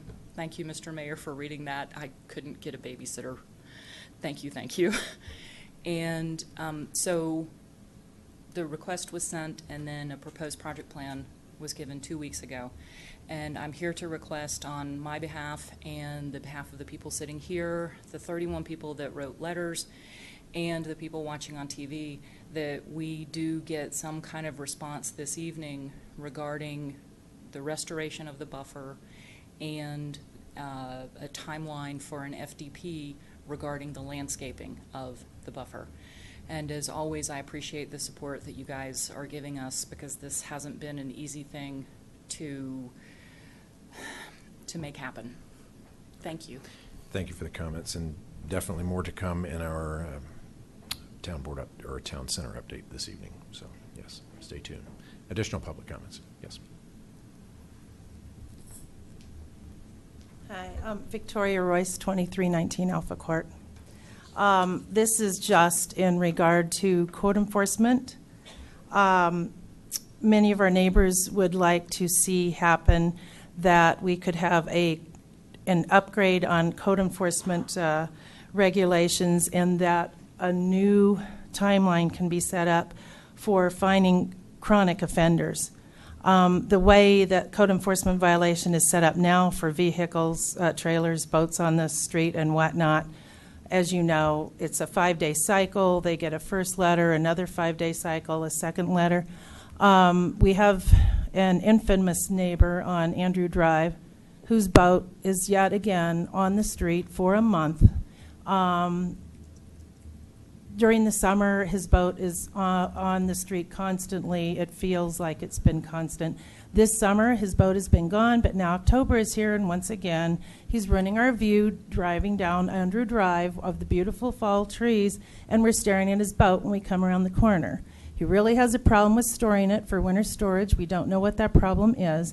The code enforcement officer, we agree with him in that if a new regulation was set up for chronic offenders and the code enforcement officer knows who these people are, they need to get a much stiffer fine immediately instead of playing the game that these neighbors do play with their vehicles. And they do play the game with the city. They move it in time for him to come by, and then it comes back out again. So for whatever that's worth, however that works, to set up maybe a game plan to fine these people immediately and a much higher fine. The neighbors would really appreciate it. Bottom line, we live here partly because of the community, partly because of the covenants. They have all these options to move out of the neighborhood if they so desire. And for me personally, I wouldn't care who it was. I wouldn't care if it was one of my friends, one of my neighbor's friends. You're living here. Keep your vehicles off the street that are not supposed to be there. And again, I don't know how that would be started, but really feel like something more has to happen for these people that just keep playing that game. And it may be only 10% of the violators, but it's really getting old for the neighbors staring at this guy's boat every October and November because he has issues with storing it for the winter. So we thank you for that. If the code enforcement officer needs to come around more often, that may be a difficult thing to request, but in lieu of what the situation is now, that may be what has to happen. But if he can knock these chronic offenders immediately, his schedule as it is may be just fine.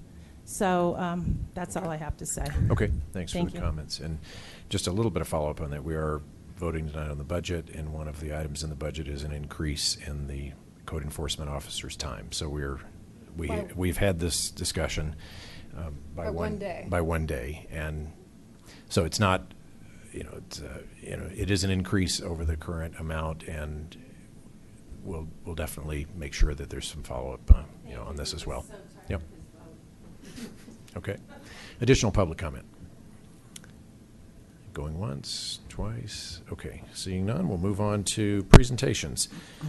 First is concept plan for Rock Creek, item number 11, presentations 11A, concept plan for Rock Creek Village Monument sign. Thank you, Mayor. Tonight, we have a presentation by Steve Picard. He's with J&B Building. They are the owners of the retail spaces located in the Rock Creek Village, which is at Colton and Rock Creek Parkway. This center is anchored by Safeway. There are a number of retail sites within the shopping center. There's also the dentist's office, cleaners and restaurants. The Safeway building owns its own site. Liberty Bank building is separately owned, and then the dental office building is also separately owned from what J&B building owns. The owner's been meeting with their tenants in these retail spaces about a possible tenant monument sign to add to the center to increase visibility to those tenants and increase traffic and hopefully increase business for each of those tenants. They have a proposed monument sign that they have furnished us to review and take any questions and answer any questions you might have. Steve is here tonight. Steve, you want to come up, and he's got some additional information for you with regard to this particular sign concept. Mayor, trustees, thank you for allowing us to present this. So Superior's got a finite population, and we've got the Safeway Shopping Center there in the southeast corner of the city. And there's never been really any signage for the eastbound traveler on Colton Road approaching the west end of the shopping center. So unless you're westbound coming into town at Rock Creek Parkway, you can't really see the center or know it's there. And so we're doing this for the benefit of our tenants. What's good for the tenants are good for the shopping center, and then by extension, sales tax revenue. Business has always historically at the shopping center been a little bit slow. We've got just enough population to support the shopping center. And so part of the goal of the sign obviously is to capture business from eastbound motorists Colton Road, bring in some sales tax revenue from folks who don't live in town, Broomfield or travelers passing through. And so there's been a chorus of requests from our tenants to have some kind of presence on the westbound approach to the shopping center. The reason we're asking for an electronic message center, and it would be a rather small one, 8 feet by 4 feet, is to be able to flash in 8-second intervals each of the tenants, or maybe a special. Maybe Doug's Diner is running a special on breakfast burritos. What we're willing to do, because they're, not everybody in the world likes an electronic message sign, but more and more cities are allowing property owners to install them, is we're willing to give to the city 20% of the time on the flashing sign for public service messages, whether those be Amber Alerts, announcing the chili cook-off, events at the park, or anything very important in the city. We are, like Matt mentioned, we are working with our neighbor, the dentist, who bought the old Blockbuster building. He's very happy to participate with us in the sign. He's got 3 tenant spaces. We have 9, so it's a perfect 3/4, 1/4. And we, as the property owner, will foot the entire bill for the sign. We're working on a proposed license agreement with the city where we accept responsibility for restoring the landscape element there, maintaining the sign to top quality. And the design that we have come up with our sign company is very consistent with the architecture of the shopping center. Okay, thank you. Questions and comments from the board? Yes. Do you believe that the size of the lettering with that number of tenants is really readable for passing by traffic? Yes. Yes. I don't have the statistics with me, but sign companies use a certain statistic for the height of the letter, the speed of the traffic to determine that period of time that allows a motorist to safely see that subway is on the sign. And we believe these letters, even though there's 12, and obviously we accommodate everybody that's at the shopping center, we believe that the lettering will be large enough for the motorist to be able to see that Subway is there or Doug's Diner is there. So yes. Okay, Trustee Gregoris? Would a driver have the time though to see 12 different names, 12 different tenants? That seems a lot. They have enough time to just... Right, and I think they're not looking at everything on the sign when they're passing by. But what it does is it will capture their eye enough to know that, hey, this is the entrance to a shopping center. Maybe they're hungry, and we've got a couple of tenants that are that, well, gee, I don't know exactly what I want for dinner, so I'm driving down the street figuring out what to bring home. Oh, there's Subway, or oh, there's Pizza Hut. So it's enough, yeah, and if they're looking for the dry cleaners, they'll be able to see that if they're looking for it. And the signs don't have a whole lot of lettering. Typically, they have just enough space to say dry cleaner or Doug's Diner. It's not going to be a long word with small lettering, so it should be very visible. Okay, go ahead. So if you were to limit how many tenants were on there, limit the number on there, how would you implement that? I don't know if I could, Okay. because some tenants will feel slighted. Correct. And with the exception of the liquor store and Del Vecchio's are the largest by size. If I had to make choices, it would be by size, square footage, but then again, some people get left out. That creates, for them, they wouldn't appreciate it. Now, Safeway's not one of your tenants, so Oh, would no. would they We be? tried, honestly, we tried for a year, because we met with town manager and mayor, I don't know, a year ago. January. Actually, we purchased the center a year ago last week, so it was in January. Yes. Immediately, we approached Safeway to see if they would join in, because we figured it made sense perhaps to have 3 signs, one at the Rock Creek Parkway exit to the center, one on Colton, and then this west one.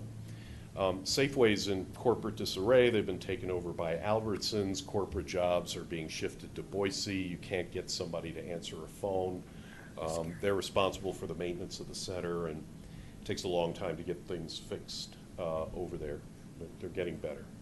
But they expressed no interest in joining us in this venture, because this is the west end of the shopping center, and the 2 buildings at the west end are our strip of shops and the dentist.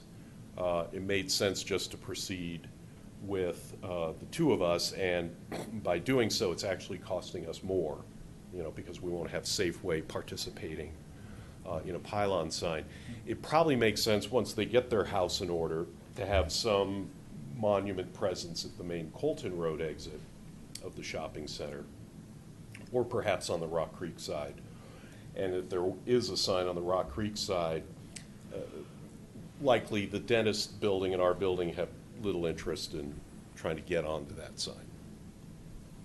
Okay. Trustee Dizzo? So how tall is this depiction here, like 11 or 12 feet tall?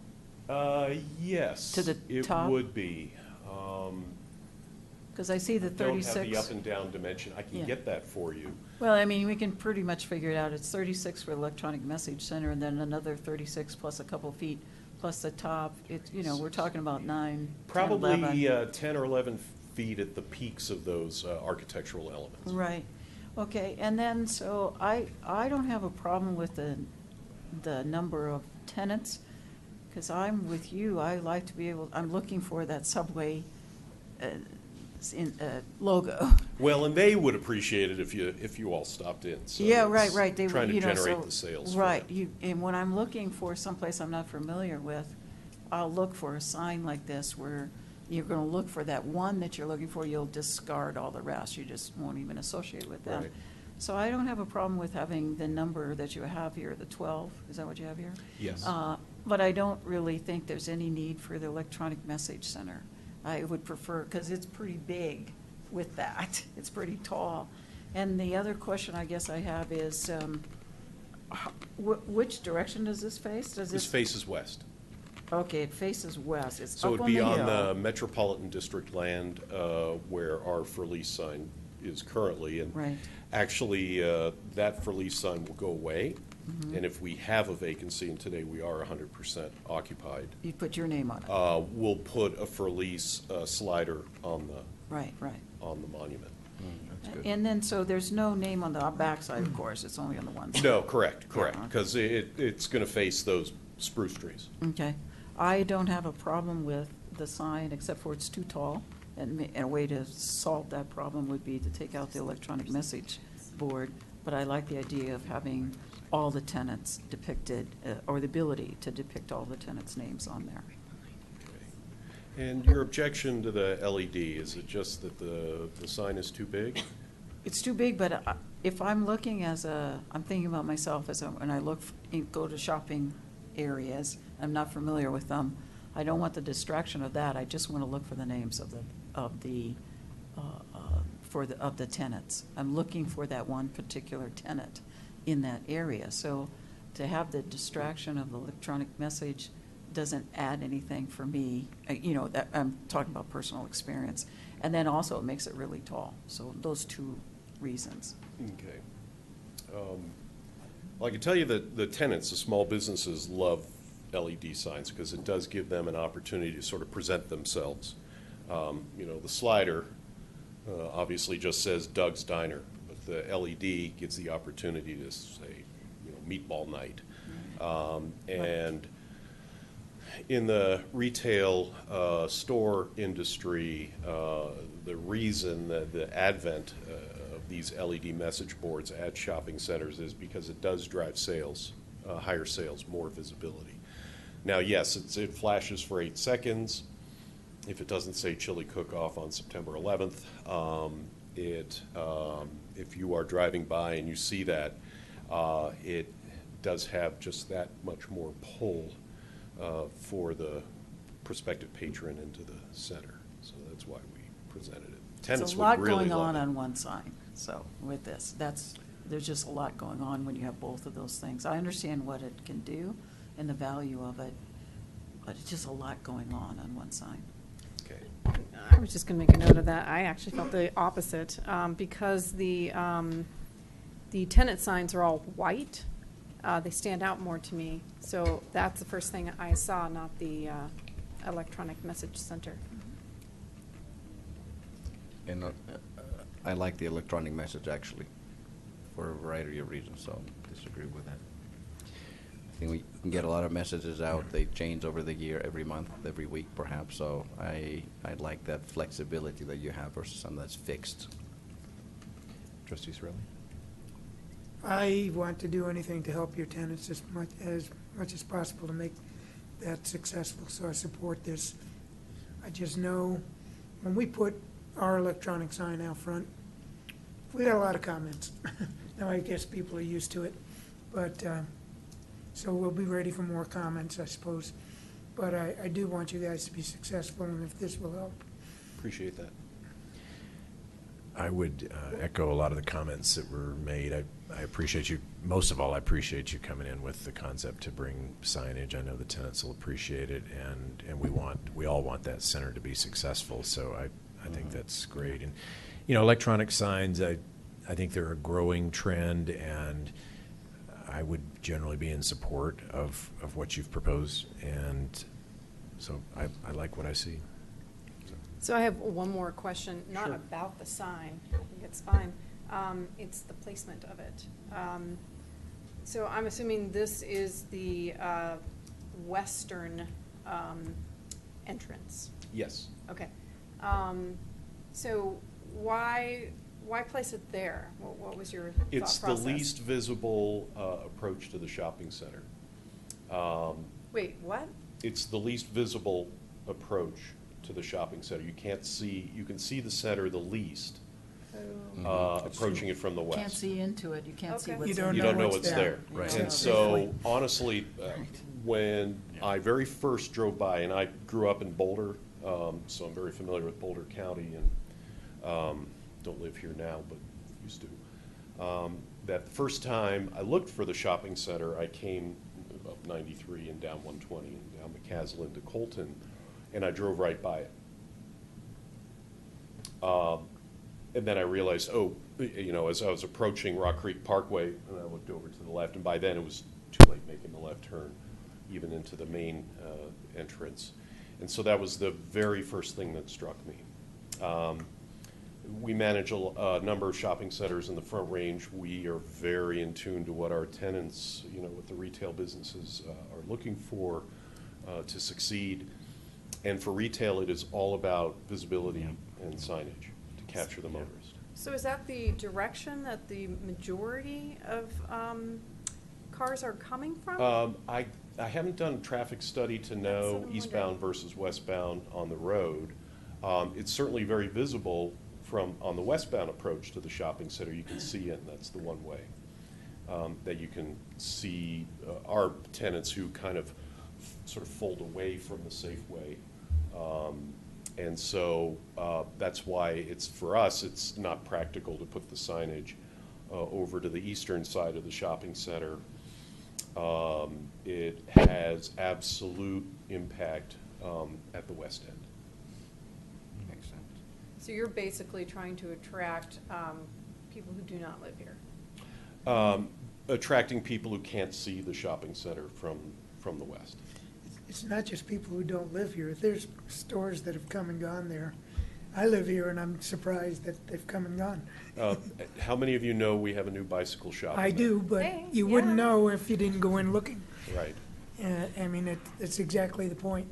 Right, and he's actually originally from Lakewood, and so he's got business, coming from Lakewood to come to his shop because he offers a unique product or programs, and so those are the very people who are trying to find the center, and if they're coming up from 93,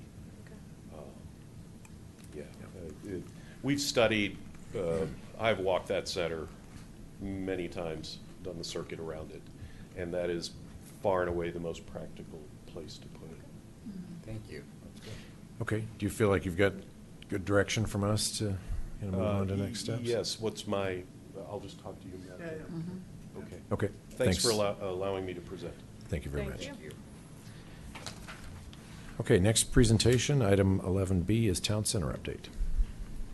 Thank you, Mayor. The board has asked for a monthly update with regard to the progress of the town center development. Randy Goodson with RC Superior is here tonight to give us that update. Good evening, Mayor and Trustees. Randy Goodson, RC Superior. We have made a lot of progress out there. The grading is virtually complete for this portion of the project, which is about 2/3 of the development. And we are in the process of putting in the underground utilities, both the wet and the dry utilities. So you'll see a lot of potholing. And then they're still grading equipment, digging up, putting in the utilities, and then covering them back up. I think all the equipment, we have two other pieces of work that we're waiting to do and hoping to do before Kelly Trucking has to relocate all their equipment. We are trying to finish the work on what's our Block 25, but it's the relocation of Discovery Parkway. And to do that, we're waiting for both XL Energy and CenturyLink to relocate the utilities that they have in that road. So if they're able to get that, and we don't have a defined or a definite time frame from them, but we have, we've notified Kelly Trucking that we'd like them to finish that grading and the demolition of that end of Discovery so that we can complete that area. If, and I'll let you know monthly, if, it might happen pretty quickly, if CenturyLink and both CenturyLink and Excel have to get in there and relocate their utilities and essentially pull them out of the street and put them into the new location. So if that happens, then we'll be, before Kelly Trucking has to leave, then we'll be able to get all that work done, and we'd really like to do that. We have the Superior Medical Office Building.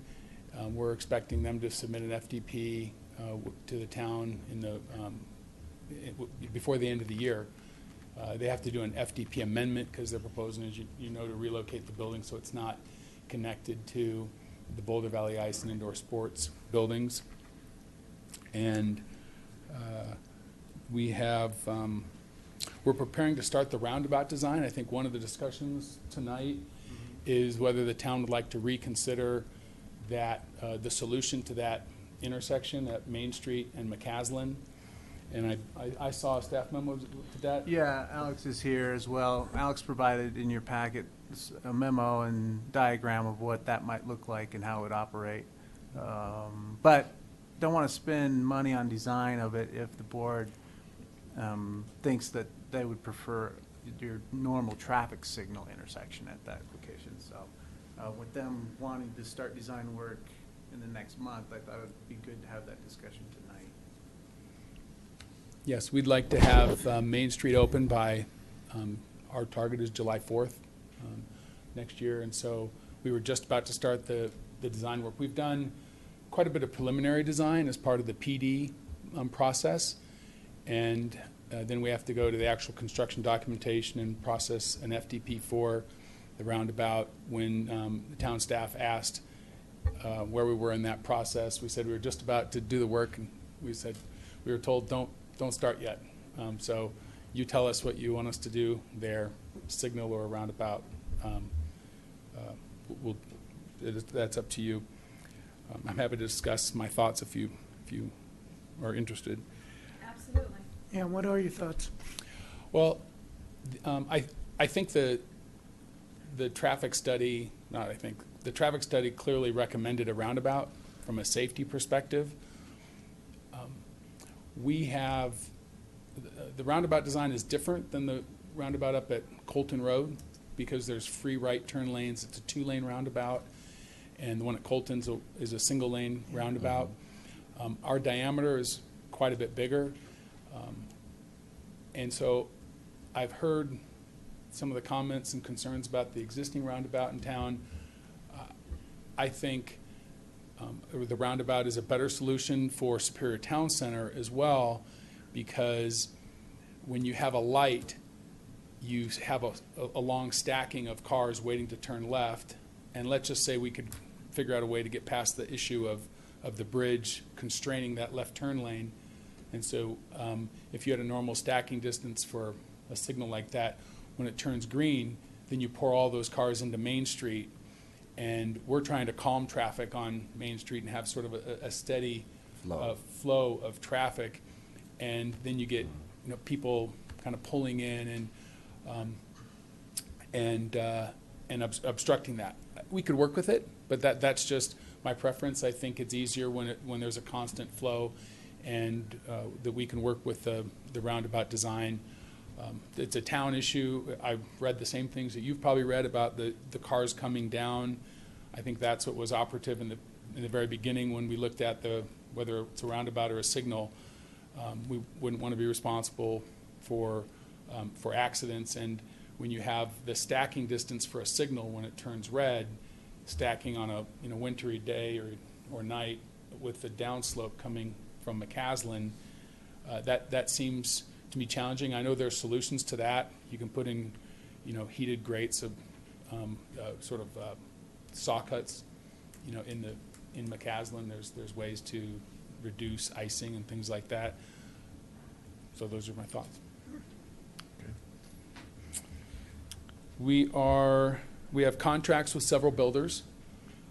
So we are, and we're meeting with the builders and with their architects. The builders are in discussions with your town staff. There's probably quite a few different entities in discussion with your town staff. We have, but we have 4 different product types that we're under contract with, or very closely, will very soon be fully under contract with. And that's a condominium project of a 4-story, 6-unit condominium building. So a very small condominium building that we see starting off on Old Rail Way.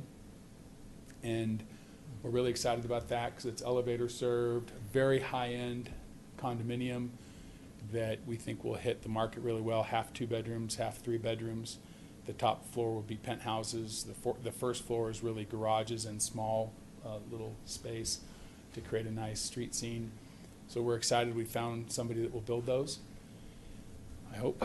And then we have 3 other products that are townhome products, very similar to what you'd see in Lodo or Low-High, maybe some of the parts of Boulder. We have 3 different types of townhomes. They're all pretty distinct. I would say 2 are medium level and one's a luxury townhome that would have a really nice rooftop deck, sort of an upside down basement. We're really excited about those plans, and we'll have more to share with you in the next 60 days for sure. We are in the process of submitting a FDP to the town for Block 11 and Block 13, and with those FDPs we will include architectural renderings of the lot layouts, so there'll be a plat with the FDP. So we'll be able to share a lot more with you as we see it. We've had storyboard conversations, but part of the process with the builders is we tell them to tell us what you envision and what your product's going to look like so we don't waste our time. And it's in fact been very helpful because there's a number of builders who responded to us with good pricing but not product that we think is consistent with the quality that we're looking for. And so we just didn't proceed. So we're really excited about this stage. We have, we're in discussions with several different hotel groups. We have sort of one sort of lifeline left on a high-end hotel that we're spending a lot of time trying to value engineer and figure out. Typically with a hotel and with the builders, we identify the land and we let them spend the money and see if they can make it work. There's only one high-end hotel that we can, we have a hope of attracting, and we've been spending all the money, tens of thousands of dollars, designing and doing value engineering and trying to figure out a way where we can make it work. We'd really like to, if we can. And other than that, we have 2 more traditional hotels I think you'd see in the corridor that are pretty interested and have been asking a lot of questions of your town staff. And we're trying to pursue a hotel both on Block 1, right to the north of the tent, between the tent and the 36. So we can get a hotel going there, and also a hotel around the town plaza on Block 6. And then we are still working with trying to attract a number of office tenants. We think it all goes together. The more we can pull all this together, it helps us. And same thing with retail tenants. Then we have, once the grading, like I said, is complete in the areas that are open space, there'll be seeding going on pretty quickly here, and then the town staff has asked for us to process an FDP with the input actually from the board and from ProStack and OSAC, or it's really just the town, because the open space areas that have been graded along the south edge of the property, those are subject to the town approving a landscape plan. So that's something I know that there are some concerns about that grading, and I think that's clearly something that some of the residents were talking about earlier tonight. So we're happy to work with the town staff and with the board on the landscaping for that area. Do you have a timeline Well, for the buffer and? the FDP identified it as natural open space, so we were using natural seed to seed that area. So we don't have a time frame. To landscape it more intensely would require at least water lines being run there, and the water lines would have to come up from the adjoining neighborhood. But I think we can get around that. I think we could run a long line, from some other source to water those if we want to get trees planted, particularly trees, if we want to get those planted right away, or if there's grass or things that need irrigation. We'll find a way to extend the water before there's a FDP. In the ordinary course, if that was your question, I think that's block 26, which adjoins that area, and we would, it's a whole different product type than the townhomes and condos that we have. That's our highest end single-family detached housing, and I would suspect that we'd have an FDP in the middle of next year for that area. Okay. Any further updates No. for us? Okay. I'd like to, so we've got two things, I think, at least two things, possibly more, to kind of go a little bit back and forth with. We need to give you some feedback on the roundabout versus traffic signal question, and then there's more discussion on the buffer that we need to have, and I'd like an update from the town attorney and town manager kind of on latest there as well. So which does the board want to tackle first? Do you want to do the roundabout? The roundabout, that's easier. Okay. Okay. I think I hope. Okay, thoughts on the roundabout? I'm all for it, for the roundabout. It sounds like it's going to be not so much the one in Colton and McCaslin, but more the one we have on Rock Creek and 88. The 2 lanes going in. So the flow, it makes sense to me to have that versus light and turn left and have a plethora of cars rushing to get into the town center versus a continuous flow. So I'm in favor of it. I'd like to be for the roundabout. I need to be further convinced by Alex that it will handle the flow of traffic going north and south on McCaslin, and, that's, I've got some reservations about roundabouts working when there's a predominant direction of traffic at particular times, and that's what I'd like to see addressed. But I've always been, I like the 88th Street roundabout. I've always liked that. I thought it worked great. I thought the Colton, well, I guess it's working well. I've got my little concerns about it that I think can be fixed, but, had it to do over again, I'd want it to be bigger if there was enough room to make it bigger. I'm not sure there was enough room to make it bigger. But Alex will talk to us about what the possibilities are on this roundabout, and I'll let him convince me. Okay, Mayor. He's Mr. Roundabout, by the way. Typically, I like roundabouts. However, I do not think this is a good idea in this particular location. I'm not thinking in terms of traffic accidents. I'm thinking in terms of traffic, not the accidents. And because this particular location isn't 2 predominant roads, which would make it a nice flow, because all directions are equally busy or equally weighted, I guess, with cars. That's not the case with this one. And as we've seen with 88, we do have a problem with that one. We have often a backup that can occur, in the morning quite far on Rock Creek Parkway, trying to get onto 88, going that way. And I also think we have the same issue on McCaslin at Colton Road. Again, that's, there's one predominant road and one, side road. So I think what I'm afraid of is that people that are trying to just get through the roundabout, going on McCaslin, whether they're going north or south, are just gonna be sitting there, trying to get through it. So the roundabout is gonna be, jam-packed. And then the people that are in the town center are gonna have difficulty just getting out. I mean, they just wanna get out, they're done shopping, and they're gonna be waiting always before McCaslin is waiting.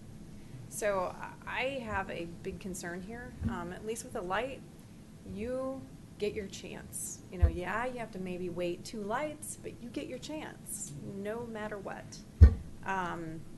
So I don't think accidents is the operative word here. I think it's traffic.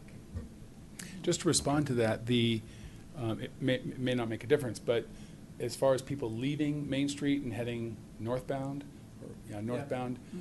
that'll be a free right turn. So there'll be almost a median type I saw that, yeah. situation. So they'll be able to turn right, and there'll be an extra lane for them to merge into traffic before they hit the bridge.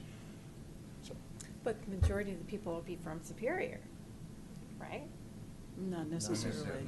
We hope not. Well, that's what I'm gonna say. Yeah. I'm gonna say we all live here and we're all going there. Well, and so keep in mind, in the future, that we're gonna have Coal Creek connect up. So for people going north into Superior, they probably just go, keep going up that way. Just Maybe. Another thought. Maybe. Yep. Trustee Givers. So, and Alex can speak to this too, but I think the free flow of traffic with a 2-lane roundabout eliminates what you're discussing. If it was only 1 lane going in and out, we would have a huge traffic jam on McCaslin. But if you have 2 lanes in its direction, 1 lane goes through the roundabout and continues to go north or south. The other one is, will be turning in or out of the town center. That's why I don't think we're going to get stuck. Okay, Because that 1 lane makes sense. continues to go through, no matter what. They're just going towards Rock Creek, let's say, or towards 128. Totally makes sense if you It's know the the second lane. area. If you know the area, it makes sense. You know what lane to get into. Maybe that's a If you signage don't, issue. Stay on this lane, you keep going straight up McCaslin. If you're not, I don't know. And that's what we're experiencing on Marshall Road. The signs are teeny tiny. And you're like, oh my God, which lane do I get into? And by the last second, you're in the wrong lane. Okay, Trustee Dizzo. I always like the idea of a roundabout. I think they work well in very cosmopolitan locations, villages and even in Europe and other places. I think they work well as long as they're big enough, and this one seems to be big enough, enough lanes going into it, not like the Colton Road one, which doesn't work well at all. This one will be great for people coming out, going north on McCaslin, the way and they've just gone through a roundabout to get in very short distance, and then they're going to go. They've had practice. They've had practice, yeah. And so they won't get caught in it, it's like DuPont Circle in Washington, D.C. They won't get caught in DuPont Circle, they'll be able to get out. But my concern is not the traffic coming out of the town center, it's really the traffic that's going to be backing up from DDI. The lights on Marshall Road before you get there. So, it's not really, the issue, I think, for this roundabout, which looks good, and I like the idea of a roundabout in a way to identify the town center, put some nice things in the center of this. But what I'm worried about is how much traffic is going to be backed up from the light at Marshall Road and McCaslin, because we got a lot of traffic going through that intersection that won't be coming from the Superior Town Center. And that's the only concern I have. How are we going to know that, and how are we going to deal with that? We've already talked with CDOT, the other day when we had the meeting with Heather Berry, the CDOT person, that we really need a traffic signal timing study to see getting traffic through McCaslin and up over onto 36 or into Louisville and back again, back and forth. So I like the roundabout for the town center. I've always thought it was a good idea. I have a problem, though, if people are going to be coming down McCaslin, and that's a 7-degree slope, from the south going down, and they have to stop somewhere before they can get through this roundabout. It might be difficult, because I watch all the cars try to get up or down McCaslin at that 7-degree slope, of the road when it's icy, and it's not very easy to do that. So I think in the summertime, it would work great, but I would ask again, and this isn't really your need to create that data, but we really need to understand what's going to happen. How far will the traffic back up from from Marshall and McCaslin? And I don't know if we know that now, but that's the thing. Take a look at that. Try and figure out, will we have a problem where the traffic's actually going to be backing up into this, particularly if you got, 10,000 cars trying to get out of Boulder Valley Ice at the end of the weekend when the tournament is over, the competition is over. How will 10,000 cars get out of the parking garages in the Superior Town Center and onto McCaslin on a busy weekend? We know how bad it was getting across DDI on Saturday. So. Yeah, we take a pass on that. Yeah, 'cause That's it's not the done. final design. Yeah, right, It's right. not done.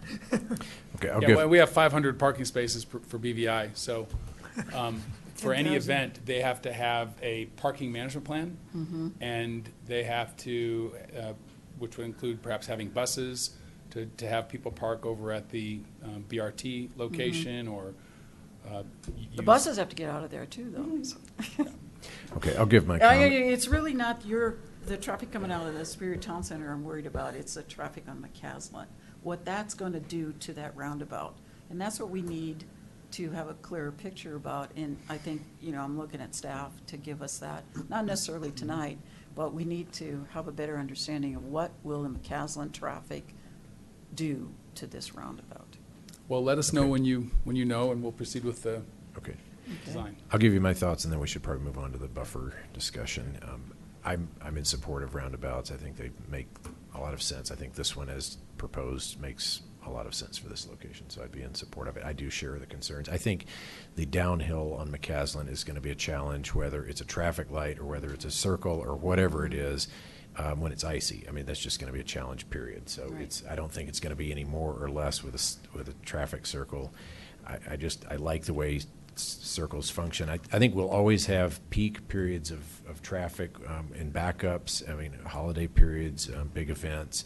That's just to be expected, and I don't think we can ever mitigate our way out of any of that. So, but I think for most everyday traffic, I think roundabouts make a lot of sense because you've got a constant flow of traffic when there's lighter volume. So, okay, with any more comments on the roundabout? I think we've gone around and around enough about that. Okay, all right. Let's have an update from Any the. questions for Alex while he's here? No. Okay. Letting you off easy, Alex. I Okay. haven't been convinced yet. Maybe an update from the town manager and/or town attorney. I'll let y'all kind of figure. So, one of the issues that came up recently with regard to the town center is the buffer area to the south, and the grading that's been that's occurred there. There's a 3-to-1 slope right now currently there. There's an overall grading plan in the plan development amendment. The final development plan 1, phase 2, there's a grading, but it doesn't extend to it doesn't extend into the buffer area. I've had some discussions with Randy. Kendra has issued a memo or a email to the board with regard to this. So, just thought we'd open it up to discussions. I don't know if Kendra has any comments, but Just to summarize, we're going to need an FTP amendment to basically to have a grading plan for that area, because it appears we don't have a grading plan for that area right now, an approved grading plan. There was a grading permit issued, as we all know, but it will require an amendment to the FTP, which will require a hearing before the Planning Commission and the board regarding that grading plan. And I guess the thought is as I understand it, and I want to clarify this, but as I understand it, there are two options: the grading that we have now or a retaining wall. And so I think what we need is to determine how the board wants to go on that, and what Randy has to say about those two options. And maybe there are other options. I don't want to speak for you, but my understanding was we need to get that settled, because as I understand it, some of the grading has already been done. Well, I think a third option is something in between And I don't know- yeah, and I don't know if that is an and- option. and what's there. So I think that's what needs to be figured out. And we've been asked for weeks and months, what is the future of what does the finished product look like of this buffer area? And we've been asking for that. The board's been asking for that. Residents have been asking for that. And so I see this as an opportunity to kind of tie that up and tie up this discrepancy about the grading plan. So it's, and hopefully it can all happen sooner rather than later. So, and it will go through our normal process of the Planning Commission and the board. Mayor Pro Tem Williams. So March 3rd, 2014, we were given, I never know what to call them. I call them schematics, but Long the art- sheets. the blueprints or whatever you want, white sheets. prints. Mhm. In that, I think it was 3.0, or I'm not sure what sheet number it is, there is a grading plan. And it shows explicitly the buffer zone on that. So Not why- grading the buffer zone, no well, grading. It shows the buffer and it shows the grading. And where that happens, whether it's through the end of the buffer all the way down. So there is grading there, not all in the buffer, but there is a grading plan. So you're shaking your head, yes, yes, That's yes, you correct. know. So that's the I just want to separate the two things. That's the PD plan. Oh, okay, she's saying 2013, not No, 2014. 2014. So March March of 3rd, 20 2014. The one that's dated March of 2014 is the one that was approved by No. the Planning Commission and the town board. No. This one right here, you want to look at it? It says March 5th on it, right on it, 2014. Okay, so Yeah. was that a grading plan approved So the, in March the way that- 2014? No, it was first drawn on that date, and then we approved it later in the summer. okay, to go back, there's two separate documents, the PD, the Mhm. controlling land development, and the FDP. The PD did contemplate grading in the buffer, very clearly contemplated grading in the buffer. And that's what you're talking about? Because I have No. that same, No, I'm Okay, go on. talking about this. Go on. Anyway, so that contemplates grading the buffer. In a PD, in a plan development plan, it's a preliminary grading plan. Right. So everybody, I assume, was on the same page that the buffer was going to be graded, but what happened was there was an error made later.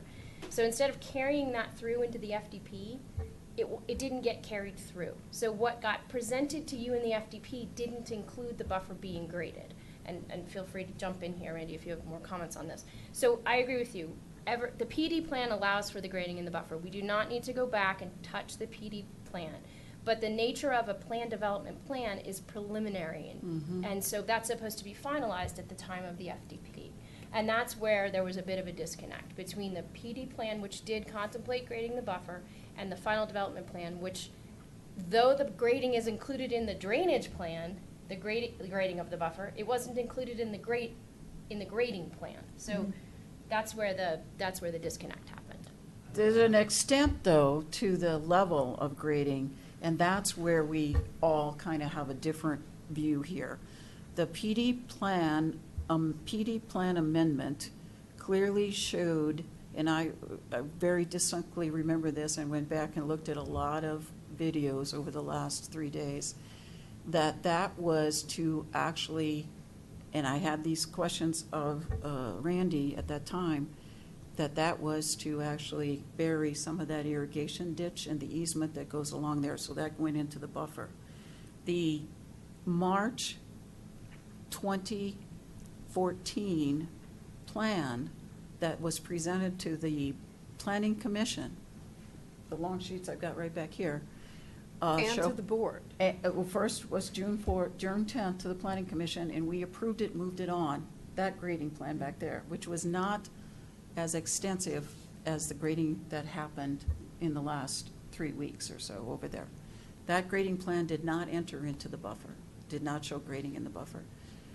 Then the town board approved that plan that's behind me here, anybody can take a look at it, on August 25th, 2014. The town board at that time approved that plan.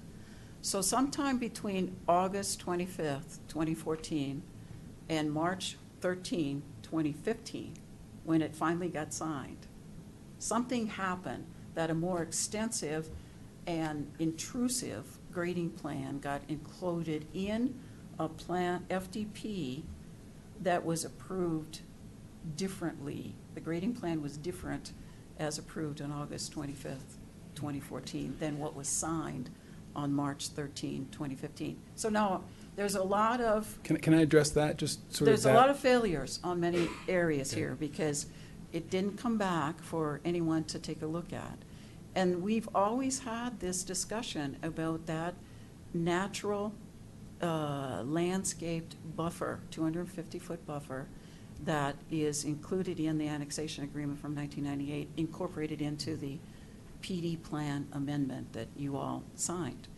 And so we've been asking about it for months, as the mayor said, and we've always been told that it will be landscaped, it will be a buffer, a land buffer, not an air buffer, which is what it is now, between the residences that are along there. And it's also part of the comprehensive plan. It was supposed to be a 300-foot, and it's a 250-foot. So I think where we're at now is that let's just go back and fix it the way we all understood it to be, from a town perspective and from a resident's perspective. And we'd like to work with you to get that back to what it's supposed to be, rather than what it has become in the last month or so, which is not at all what any of us expected. Can I address these comments? There's sort of a number of embedded comments that are kind of rolling together, and I want to kind of try to break them out, because I think it's important to break them out. You know, the first one is, as far as working together, that's what we're here for. We're here to work together and to create the best place with plans that we all, believe are the best plans. And so if there's things that we need to do to modify the plans, we're happy to work with you on that. Sort of fundamentally, to go back to, sort of our reading of the town code and the process is, and maybe we read this wrong, but it seems that there is a grading plan in the PD that clearly shows all the grading that's out there today. And then from that grading plan in the PD, we got a grading permit based upon that grading plan, and the town code says you have a grading plan, and from the grading plan you go to a grading permit, and the PD says we have a grading plan. That's our reading. And so, and then separately, our understanding is the final development plans are not there for the grading, but the final development plans are there for all of the improvements. And so when we submit the final development plans, the first one for FDP1 Phase 1, we showed just those areas where we were making improvements, and where we made drainage improvements that related to the grading, we showed how that grading related to the improvements. That's our understanding. And then when we did FDP1 Phase 2, it was the same thing. FDP1 Phase 2 just showed all of those improvements, the underground utilities, the streets, curbs, and that landscaping. And then there was a mistake, call it a mistake or whatever, I'm not sure what the significance of it is, but at the same time we're processing our grading permit, we were asked to show all the grading on FDP1 Phase 2. That ended up, mistakenly, whatever, being put on the exhibit that after it was approved by the board, but it's not operative. We're not grading pursuant to an FDP. Our understanding is we don't need an FDP to do any grading. We need a grading permit to do grading. And so that's where I think there are different issues. We have the grading as part of the grading permit, and then the FDPs are there for all the improvements. That's the way we understood it. And if there's... And I'm just going to say, I'm with you on the logic. Totally makes sense to me. So based on that, the PD was March 3rd or 5th, whatever date, 2014. That had a grading plan. I have it. I didn't bring it, but I have it. I'm sure you have it. It has a specific grading plan for that area. So in that FDP. I would, based on what you just said, that tells me that prevails. And then the FDP, which is in August 25th, 2014, I see why it didn't have the grading plan, because we had already approved it in the PD, which happened in March. And then when March, whatever date that is, in 2015, when the mayor signed it, it had a completely different grading plan. So Your logic makes total sense to me, and then that grading plan would be March 2014. So I guess when you think that way, you're kind of wondering where that disconnect happened, you know. So I think we have a relatively clear explanation, a very convoluted process here about the past. I'm more interested from the present moving forward, what will happen to restore it. Is there restoration, what restoration are you talking about? I mean, you know, a landscaping plan where you're putting in trees and maybe some berms and the trail? Is that what we're talking about? No, to restore the buffer, the 250-foot buffer that no longer exists on the west end of the development now. It's gone. The buffer is there. No, it isn't. There's 50 feet or 60 The feet. distance, the dirt is there. It's not air, it's dirt. It's an earthen separation. It goes like this for like 50 feet or so, and then it drops off at like a 50 or 70-foot drop-off. So 150 feet of the buffer has actually been dug away. It's gone. You know, we can't walk on it anymore. It's a big slope. And that was never the intent of that buffer. It was never the intent of the buffer, never the language of the buffer. So, and every time, Randy, I've asked you this question numerous meetings about that buffer. We've been out there and asked about that you're not going to go into the buffer, and everybody has said, We're not building in the buffer. That there will be no structures grading. built in the buffer. You can't, there's no improvement, no build, no anything in the buffer, but now there is. It's gone. There It's aren't gone. any buildings in the buffer. There No, won't be any buildings in the dirt buffer. is gone. The natural buffer that was there is gone. And the grading plan that was approved in the FDP, which I think But it's is- all consistent with the PD. I think the FDP. It's not consistent at all. The FDP is sort of a side issue. The FDP relates to improvements, and the grading permit relates to the PD. Well, in So, the minutes, it specifically says before you can get a grading plan, there's a couple of things you have to do. A permit, I'm sorry, and I'd have to go back and read what that is, but they were redlined. It was in the minutes, you know, and in the agreement where the resolution where the board of August 25th, 2014 approved this FDP that I have behind me here that shows a very specific grading plan that is not the one that you did out here in the last month. So we're apart, and we can't resolve it tonight, but we need to resolve this. We need to restore the buffer, the dirt buffer. Let's have the town attorney kind of revisit the procedure that you mentioned earlier that I think is the way forward on this. Sure. So there was a disconnect somewhere, and I certainly understand Randy's logic here. And typically, a grading plan would not be submitted as part of an FDP, but here it was, and that's the problem we just can't ignore. It was submitted to the board. The board apparently approved one, and then that was switched out for a different one. That's the problem we have here. So I agree with Randy. Typically, grading plans and permits are administrative. As long as the grading plan complies with the drainage plan, the landscaping plan, the PD, everything else, and the location of the improvements, it wouldn't come to the board for approval. It was, as Mayor Pro Tem Williams already said, it's contemplated in the PD. You wouldn't see a grading plan. The problem is here you did see a grading plan and approved one, and unfortunately when it was included, now we gotta go back and redo it. And we can pull the grading plan out of the FDP, but we have an issue, it's clearly an issue, and so at this point it seems like the best idea would be to address that issue. So my recommended course of action is to basically do an FDP amendment to deal with this grading plan, and that would go to the Planning Commission with a public hearing and then come back to the board with a public hearing. So which grading plan prevails at this moment? The only grading not plan clear. that exists is the one that was approved by the board as the part of the FDP. And what is that date? Isn't there one part of the PD amendment has a grading plan? The PD amendment is called a preliminary grading plan. That's what it's called in the code. It has a preliminary grading plan in it. So that is further supposed to be modified in the FDP if necessary or administratively approved. In this case, it came to the board in the FDP. That was the problem. It shouldn't have come to the board at all.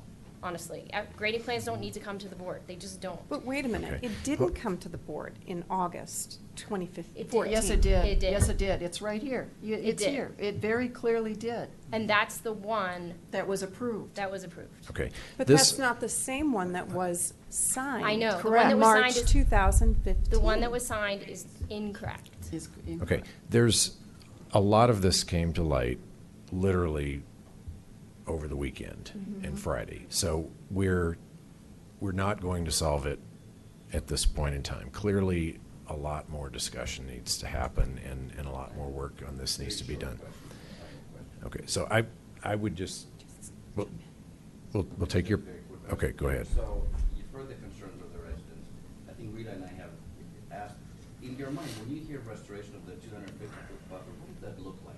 You know, like physically, what does the restoration look like for you all, the 250 foot from? Well, we have, that's where I was at, trying to understand where you were, the intent of your comment. If, I don't know what it means to you, but we have from our perspective, we have a PD amendment that shows that grading, if it's a preliminary grading plan, but it shows all the grading.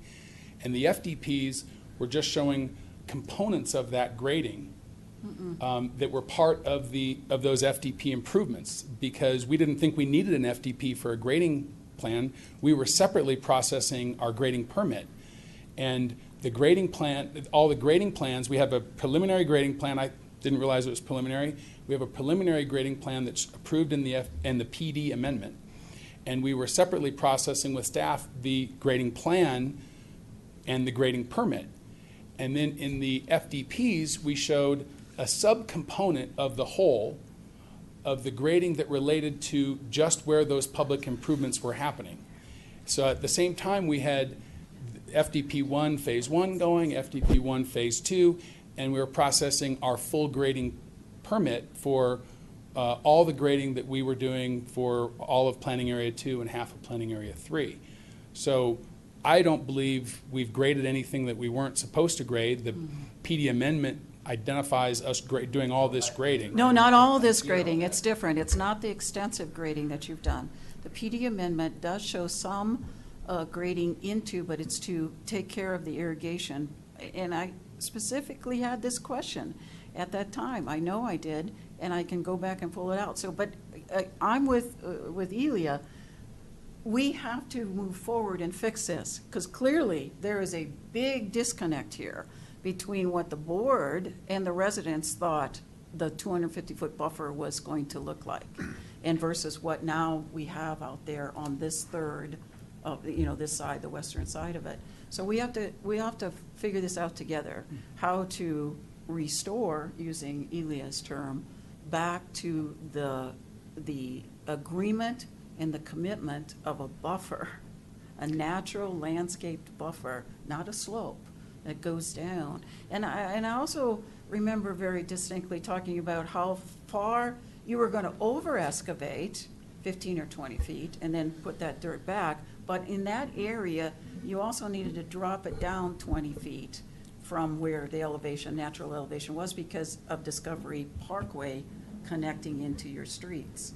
And so now to see a 50 or more reduction of the elevation within the super lots and the lots that have been, the FDP area that has been approved, seems like a change as well from what we were originally communicated was going to happen.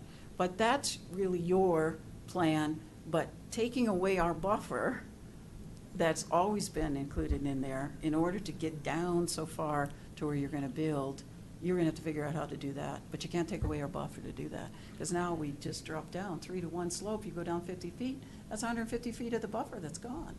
So Okay. I think we So need to. you were thinking the buffer was a parkway? The buffer was clearly a buffer, naturalized, landscaped buffer, not a slope. Okay, Yeah, not a we've slope. got. Yeah, I don't think it says that, but. Yes, it we've- does, but that's we've fine. got- We should talk about this offline. Okay, How do we move we've got a lot of discrepancies here to iron out, and clearly a lot more to do. I'm happy to So, work with you. Okay, We so- want to work with Yeah. you. We just can't do it at this point in time. I just would like to add, Yeah. So I what's do the next not- steps? I was adding something. Sorry. Very simple. I think it's safe to say there isn't a single board member when we approved the PD amendment, that was expecting a big cutout like has finally resulted there. I don't know. So we're all surprised by that for whatever reason. And we're hearing some process discrepancies in that as well. So more, much more to figure out and a plan forward. So can you at least give us our next steps that we will be pursuing? The next step should be the filing of an application to amend that FDP to address this grading issue in this buffer. That will have to work, staff and the developer will have to work to come up with a solution that we think the board will approve. And then there'll be discussion, there'll be public hearings, there'll be a planning commission hearing, and the planning commission will make a recommendation, and that's how it will proceed. And what does the timeline look like? Literally, because this came up as of today, I don't know what the timeline is. Perhaps. How soon do you think this would be coming forward? Like before the end of the year? No. My guess would be sometime first quarter next year. Why would we wait that long? I mean, is it contingent on anything else going on? Well, yeah, I mean, they have applications that they're working on currently, and we have to look at options for this area, and then they have to be engineered, and then they have to be put together. Staff has to review them, then they have to go to the planning commission, and then the town board. I mean, these things take time. We only meet once in December. What do you mean by options? Well, I mean, they have an approved grading plan for their lots. That was No. included in In this, FDP one, yeah, phase two. Yeah, that one, right. If one option is to bring back all the dirt and replace the buffer, we're looking at an engineered retaining wall for that area. What are the But other? they'll have to decide Okay, that. we Or the can't, applicant we're will getting decide that. too Right, detailed right. here. So let's, all those discussions need to be had, all options considered, and, more to come on And that. So- moving as expeditiously as possible, not. I would agree. Yeah. Yes. Um, Okay. Okay. Thank you for the update. Thank you. All right, next on the agenda is item 12, consent agenda. Have a motion to approve the consent agenda, items A and B. We've pulled item C. Motion by Mayor Pro Tem Williams, second by Trustee Dazell. All those in favor? Passes unanimous. Okay, 12C on the consent agenda, acceptance of the Superior Youth Leadership Council work plan. Mayor Pro Tem Williams, you had a question? Yes. So I just had a couple of questions, not necessarily, changes or anything, but as far as the pool party, I'm assuming or hoping that they will look at two separate pool parties where they separate out the age groups, maybe 9 to 13 and 14 to 18. I'm just thinking, if you're a teenager, you're saying yes. If you're a teenager, you don't want to hang out with 9-year-olds. Yeah. And if you're a 9-year-old, your parent doesn't want you to hang out with an 18-year-old. Right. So I just want to make sure that that's something they're thinking about. I see head nods, thank you. Okay, we're thinking that way. And let's see, what else did I have in here? And what is a cyber senior event? Something's telling me it's not senior citizens. It might be. Or it could be. Our church Hi, has done those. I'm Tori, I'm the liaison. So the Cyber Senior event, it's a campaign that's been going around the country to get teenagers to partner up with seniors and teach them basic computer skills. And so the group talked about doing one at the Louisville Library, and instead of being paired up for like an ongoing opportunity, it would be like one-time event where someone could come in and get a few questions answered by a few teenagers, whether it be social media or sending an email, basic stuff. Okay, all right. Let's see here. I think that's it, actually. Okay. Anybody else have any questions? Okay. The kids were here, but we sent them home because we weren't sure how long the discussion was going to go. So, just want to let you know they were here. Really? Yeah. Ooh. Okay. No, that's all right, yeah. Sorry about Happens. that. Happens. Okay. Anyone want to entertain a motion to Yes. approve? Yes, I would. Okay, Mayor Pro Tem Williams. Sorry, I'd like to make a motion to approve the Superior Youth Leadership Council work plan for 2015-2016. Second. Mayor, motion by Mayor Pro Tem Williams, second by Trustee Dozal. All those in favor? Passes unanimous. And Except for- he wasn't. Oh, you'll vote for Wait, it, right? you The want work to take that plan? vote again? Let's take that vote again. Okay. Trustee Gregoris, we're voting on 12C, the acceptance of Youth Leadership Council work plan. 100%. Okay. All those in favor? Aye. Yes, passes unanimous. Okay, thank you. Item 13, adoption of a resolution appointing a member to the Superior Youth Leadership Council. So, Section 21240 of the Superior Municipal Code addresses memberships to the town advisory committees, including appointment of advisory committee members. We solicited applications for the Youth Leadership Council through our regular media options. We had one candidate that had been interviewed by the board tonight, Magnus, sorry. In your packet is a resolution to appoint Kendall if you choose, or we'll continue to advertise for that council as well. Okay, Mayor Pro Tem Williams. If we're ready, I'd like to make a motion. Right. Go ahead. I'd like to make a motion for the Town of Superior Resolution Number R-47, Series 2015, a resolution of the Board of Trustees of the Town of Superior, Colorado, appointing a member to the Superior Youth Leadership Council, and that is Kendall Magnus. Her term expires August 2017. Thank you. We have a motion by Mayor Pro Tem Williams, second by Trustee Gregoris. All those in favor? Passes unanimous. Thank you. All right, item number 14, adoption of a resolution approving a purchase and sale agreement with CenterPoint Development Company, LLC, for a town center lot. Town Manager? Thank you. Block 1 of the Superior Town Center development has been divided into 3 lots.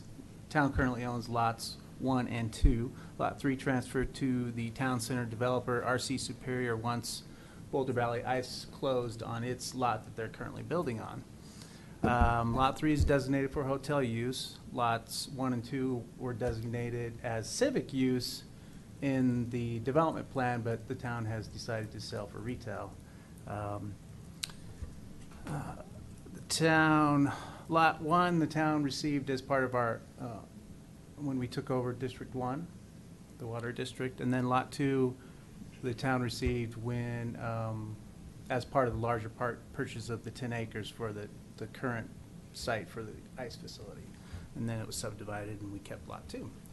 As I mentioned, Lot 1 is designated for commercial use. The town has decided to retain ownership of Lot 2 to assist in parking with this development of Lot 1 as well as adjacent businesses. We received 4 offers from development companies to purchase Lot 1. The town decided to proceed with negotiations with CenterPoint Development, which is out of Phoenix, Arizona. They're proposing to build one building with a drive-through of about 7,500 square feet on Lot 1, and then we would do improvements to Lot 2 for parking. CenterPoint would make those improvements, and the town would end up reimbursing CenterPoint for that, for those improvements to the parking lot, and then town would retain ownership. CenterPoint offer for the purchase of Lot 1 was for $605,000. We anticipate up to $200,000 in improvement costs to Lot 2 for parking. That's our worst case scenario estimate for a delta of $405,000. We've finalized a purchase and sale agreement with CenterPoint for Lot 1.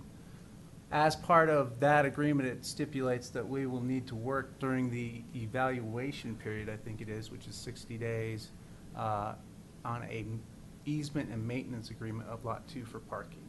And that would be 3 parties to that agreement: the town, CenterPoint, and Superior Liquor.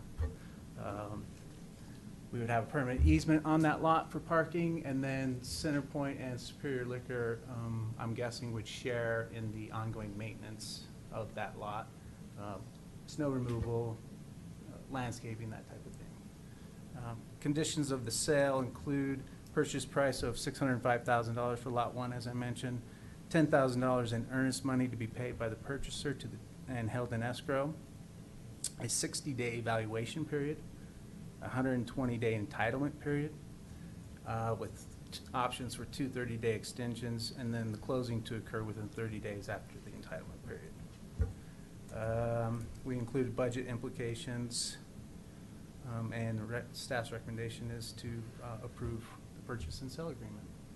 Matt Ladendorf with Centerpoint has come to our meeting, so you guys can meet him, ask him some questions, maybe about his company and vision for the lot, and any other thing that, yeah, come on up, Matt.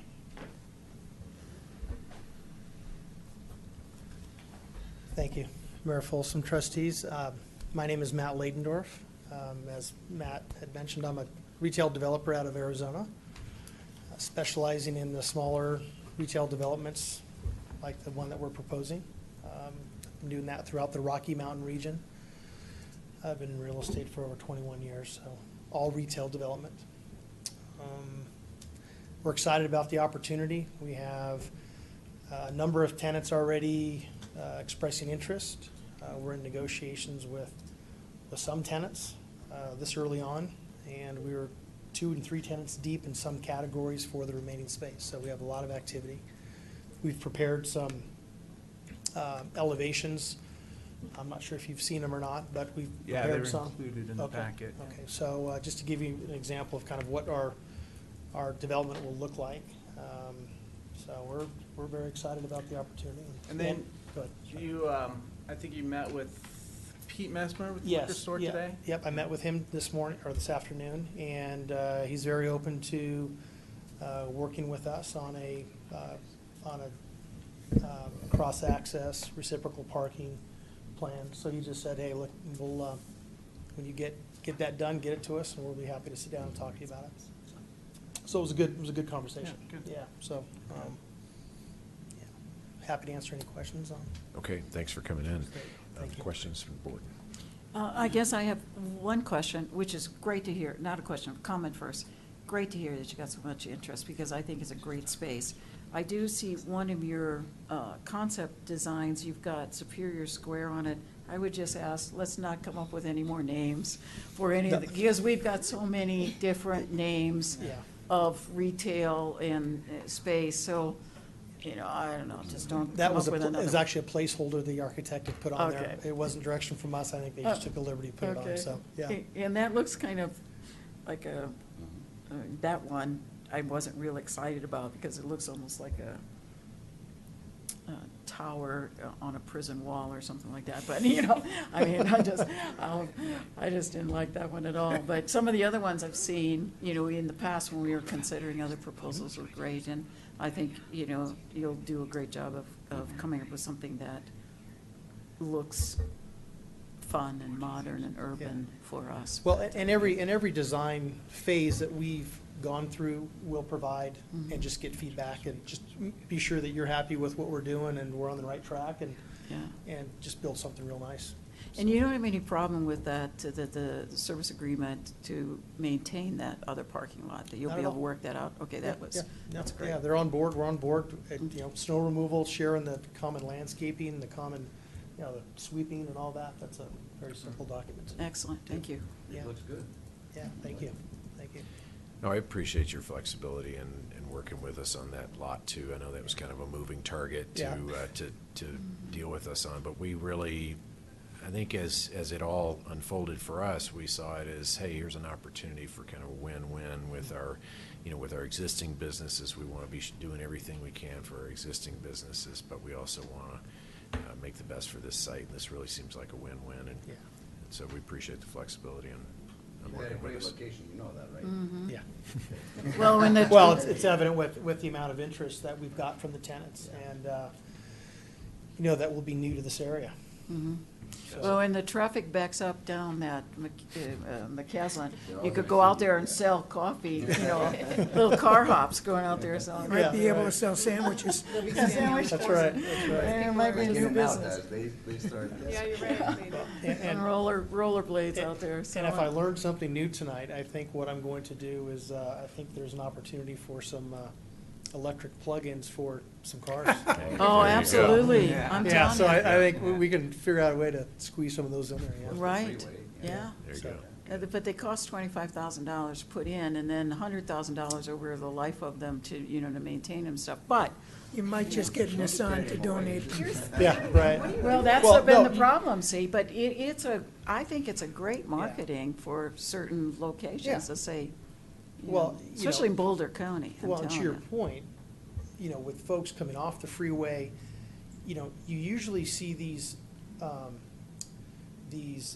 electric stations in areas where you have quick service restaurants, Mhm. shopping, so it gives a chance for people to plug in, go in, grab a coffee, grab a sandwich, and do all that kind of stuff. Right. So it's ideal in a setup like this, Right. where we've got the parking to do it. Right. We have the amenities and the facilities and you know, to provide. Right. And so I think. And you it's- want them to make that extra stop, which they wouldn't, if they're thinking, oh my gosh, I only, you know, I gotta get home, I can't make this stop. But if they had a parking, or charging station, that'd be great. And with the technology today, what's happening is that people have them on their apps. Where's the closest charging station? Oh, it's right here on the Castle there, boom. That's right, they were talking about those too. Right. They were So they were it's- really big, yeah, yeah. So it will, you know, once, so anyways, we'll look into that. Yeah, See, that's I think good, it's- that'd be great. So, All right, any further? Yeah, thank you. any Can I further just ask one questions? question? I know this, No. it could give it away the way I'm gonna ask. Okay. Is this a, high-traffic retail, perspective that you're wooing at this moment? Mhm. It is a high-traffic retail operation. He doesn't wanna answer that. No, it's sitting right in front of you. So, yeah, but yes. It was on the Okay. concept plan, too. I know. Right, right. If You that never wasn't know a if that was giveaway. true. Yeah. Okay. I was hoping for In-N-Out, sorry, but. Yeah, you know, I've done a few of those. They're a different animal, but I think you'll be very happy with, at the end result of what we're gonna provide, so. That's good. Okay, All right, thank you very much for your time. thank you. Thanks. Thanks. All right, next steps? Motion? Yep. I'll make it, Yep. I'm ready to make a motion. Oh, go ahead. Okay, Town of Superior Resolution Number R-48, Series 2015, a resolution of the Board of Trustees of the Town of Superior approving an agreement with Centerpoint Development Company LLC for the sale of Lot 1, Block 1 in the Superior Town Center. Okay, we have a motion by trustee Dozell, a second by Mayor Pro Tem Williams, and we'll need a roll call vote. Cirilli? Yes. Dozell? Yes. Folsom? Yes. Gregoris? Yes. Williams? Yes. Okay, passes unanimous. Congratulations, thank you. All right. And we're back on track. We are back on On Are our we back time. on track? Item number 15, public hearing approving an ordinance and adoption of resolutions for the 2016 budgets and approving corresponding fee changes. And at this point, we need to open the public hearing, is that right? Mm-hmm. Public hearing is now open. And I have the. Proof of notice in the publication? paper for- Yeah, the publications for Yes. all 5 entities. Okay, thank you. Proof of publication verified. All right, presentation. Thanks. I'm going to have Paul come up and give his presentation while he's getting that going. I want to thank him and Jeff Stone and Carol Smith and all my staff on preparing the budget. They do an exceptional job. It's probably except for Paul and his staff, the rest of them, it's probably their least favorite thing to do. But they It's our continue. dentist trip every year. Right. But they continue to do an exceptional job. They rack up awards every year for the budget and the annual audit, and I think we should be proud of the work they do. Paul looks appropriately serious about this, so, not happy that it's almost over, but appropriately Oh, he's serious. gonna mend it next month. I do my best. Thank you, Mr. Magley, Paul Nollistown staff. In addition, obviously, to staff's effort, we want to thank the board, thank all our advisory committees and commissions for their particular work, and thank citizens. We get inputs throughout the year from individual citizens, citizen groups, and we try and incorporate that in the particular budget. This should be relatively old hat to you by now, but we thought we'd take just a few minutes So our citizens would have an understanding of all the effort that's been gone through really over the last 6 months. This process begins typically in May of every year. Staff does an initial kind of crunching of numbers. The board gets their review at the end of July. Board spent 2 relatively long meetings in August reviewing the budget, another work session in September. So this is not something that is thought about haphazardly. A lot of time and effort. So we wanted to thank you for your particular efforts. As the town clerk identified, there are essentially 5 different entities. We have a little bit unique governance structure here, where we have not only the town but additional districts and an urban renewal authority that we look collectively at the town's budget, but there are a number of different entities that will need appropriate approvals. But what we'd like to do, and we'll present this information this evening and put it on the webpage for citizens, but we try to amalgamate, we try to summarize, really what's going on with all these particular entities. So if you will indulge me, you've seen most of this presentation before, but we just want, for presentation purposes, to get it out there and obviously be available to answer any questions as it relates to it. So collectively, this process is known as the 2016 budget process. Really, the budget is one of the primary goals which is used to implement the board's goals and objectives. As we have mentioned, the budget includes a number of different entities which are summarized here. I guess I just want to quickly get down to a relatively large operation, over $47 million between a number of different entities, but at the end of the day, it's entities providing our recreation services, law enforcement, streets, all our utility operations, all our capital programs are essentially embedded here. So generally what I'll do is I won't break down each one of these 6 subcategories, but we'll look holistically at what the board is considering this evening. And again, we have a tendency to put the individual budget characteristics or budget line items, we try to categorize them under, again, the board's goals, or 5 primary goals. But we don't, I would caution citizens, and caution's not the right word, but don't necessarily look at the individual tie between the budget and the individual goal. It's more of a larger perspective here, obviously. But just go through some of the highlights of what we're looking at in this 2016 budget. Some of our revenue includes some one-time construction activity for a town our size has material positive fiscal impact. The board heard an update earlier this evening from Mr. Goodson and the developer of the town center talking about a myriad of other additional development opportunities within the town center. But right now, the budget only includes the Boulder Valley Ice that's going up, as well as the medical office building and Impact Sports. And really, the conservative budget that the board and staff have taken here over the years is until really we get an FDP, we're not going to incorporate those particular revenues, and additionally, there'll be expenses, but we won't incorporate those additional revenues. But by the limited development within the town center and completion of a couple of the residential developments within town, predominantly Coal Creek Crossing and Calmonte, you can see the numbers of the net positive impact fiscally that those developments bring towards us, bring for us. And again, as a result of maybe those new development opportunities, some operating efficiencies, the board's restructuring of debt earlier this year, we've been in I would say, a very envious position, a fortunate position where we have had flexibility over the last 13 years. And we have exercised this flexibility of the town's 4 property tax rates that it controls. We have reduced one, if not more than one of those property tax rates each of the last 13 years. And I think I need to applaud the board, this board, as well as previous boards, as well as it relates to that. I mean, I can't think of any property taxing entities within Boulder County or within the Denver metro area which has that particular history, and then is continually able to provide the high caliber of services, the high caliber of construction activity, and in many cases enhancing services. And we're able to do that by reducing our property tax rates. just to give a brief snapshot, and I'll use 2004 as essentially our base year. That was the year that the town absorbed the functions of District 2 and District 3. They were dissolved at that point in time. A few years before that, District 1, which is our utility operation, was dissolved, and the town took over that particular operation.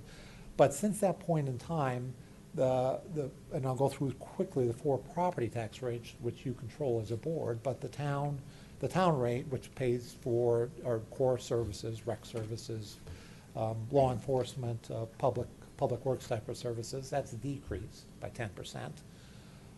The overlay Metropolitan District 2 and District 3 property tax rates, and these support debt service, but be that as it may, they've dropped 30 to 35% over that period of time.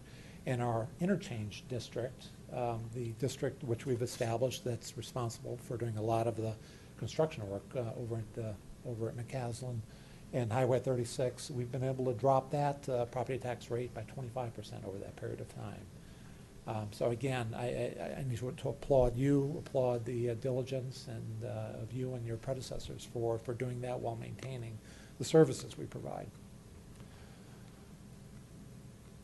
Financial self-sufficiency of our utility operation has been a decades-long goal. We're getting closer again with we did a refunding that the board is aware of our outstanding debt earlier in this year. Prior to that refunding and some other operational efficiencies, we were transferring about $1.5 million a year to support our utility operation. These are monies that, absent that transfer, would remain in the general fund and would be reinvested in the general fund, roads, parks, things of that nature. We're looking for the future for that transfer to drop precipitously down to about $500,000 a year. And again, as any new unplanned development happens and customers need to connect to our utility operation, that will have potentially a material positive impact to reducing that particular transfer and keeping monies within our general fund. We talked about the critical as funds are not transferred to a utility operation, they remain in the town for investment within the town. The debt service refunding had a huge positive impact on that. When we realize that in full, that will generate over $1 million a year in savings. I mean, nothing to scoff at.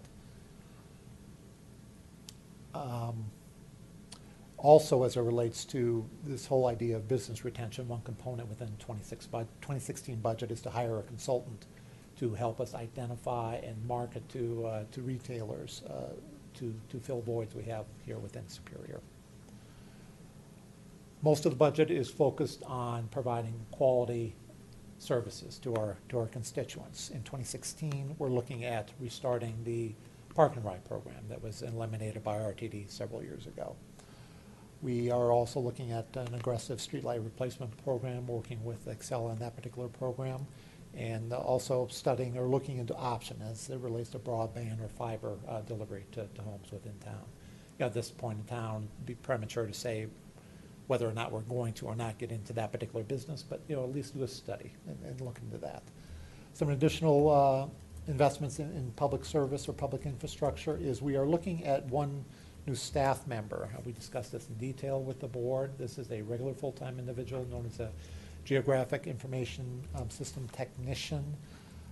It has a lot to do with mapping and layering, so we, from an operational perspective, primarily with parks as well as public works, can identify our irrigation systems, our control systems, where our tree inventory is, and maybe more importantly, from a public works perspective, identify all our utility lines, our shutoffs. So unfortunately, when our staff are out there at 3 o'clock in the morning in February, they're not having to fumble with maps, but hopefully then can use this electronic database to identify where the turn-off valves are, where we can address, water breaks, things of that nature.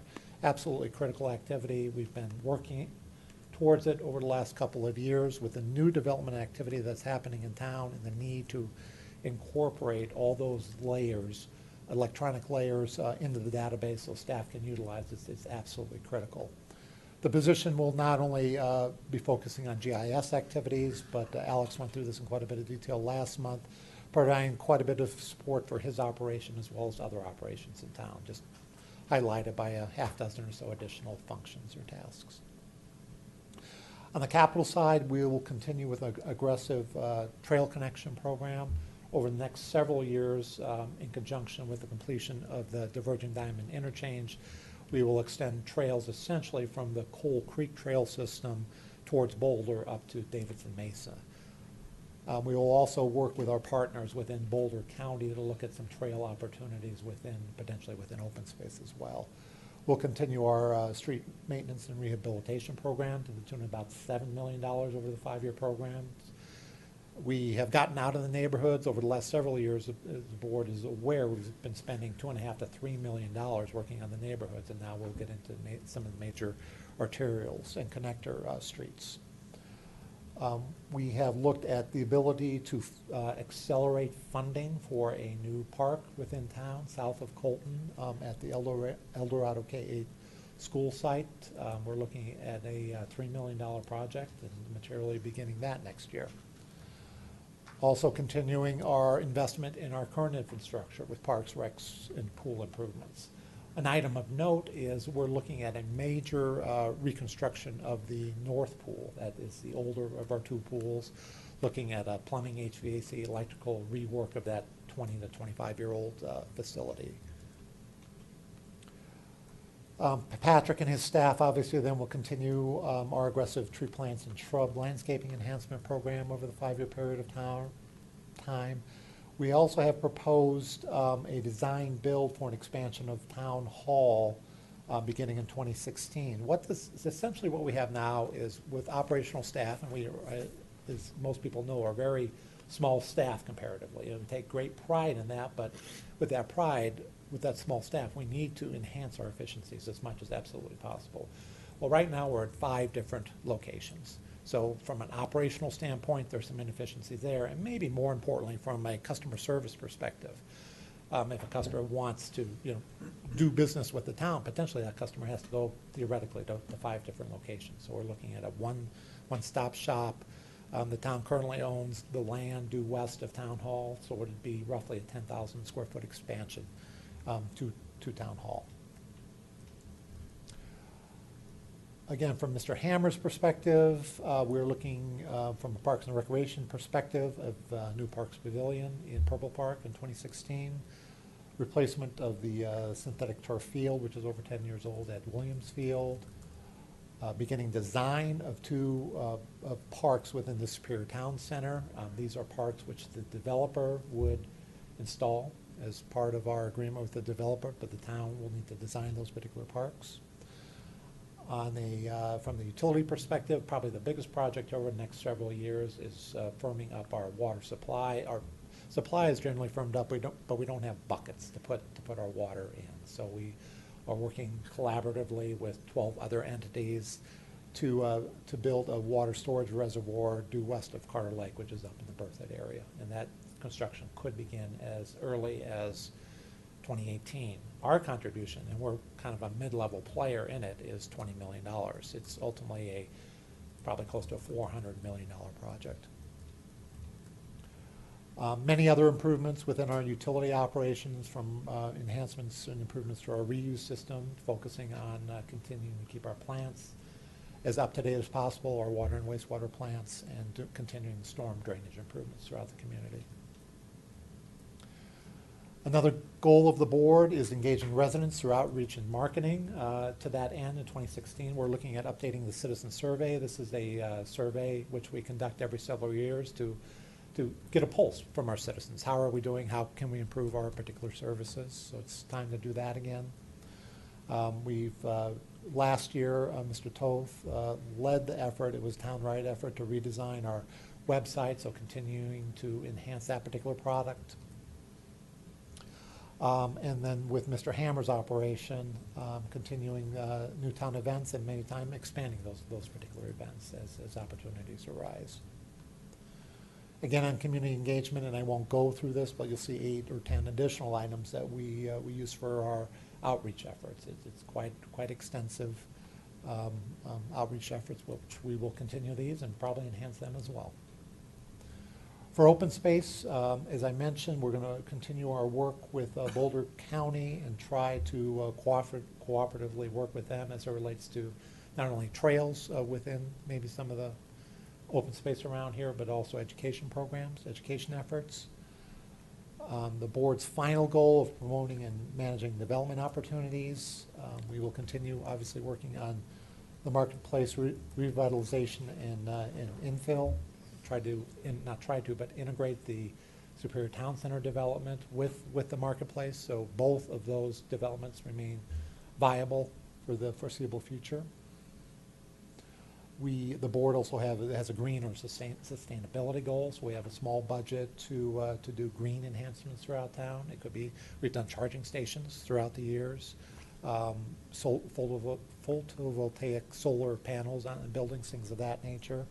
We'll continue to work with the Recycling and Conservation Advisory Committee on recycling efforts throughout town. We've continued to budget for water conservation efforts. These are efforts where, for example, residents can get a irrigation audit and things of that nature. We'll continue that. We'll continue our program where also residents can replace high flow water fixtures, washers, shower heads, things of that nature. And we have a rebate program for that will continue. And then working with Excel, switching out streetlights to LEDs. Quickly, some revenue assumptions that we use to build a particular budget. We've seen property assessments or valuations increase dramatically within Boulder County this 2-year cycle, up 15%. That, to some degree has helped to moderate or helped actually reduce some of our property tax rates. Of the 4 property tax rates, which you'll be considering and voting on this evening, 3 of those actually will be going down. The town's rate will be proposed to stay the same in 2016, but we're looking at lower property tax rates of the remaining 3 property taxing entities, District 2, District 3, and the Interchange District. Sales tax revenues, which have been flat really over the last couple of years, and predominantly because of the construction activity with 36 in the interchange, we're expecting a rebound with that, and that's a material revenue source for us, $9 to $10 million a year.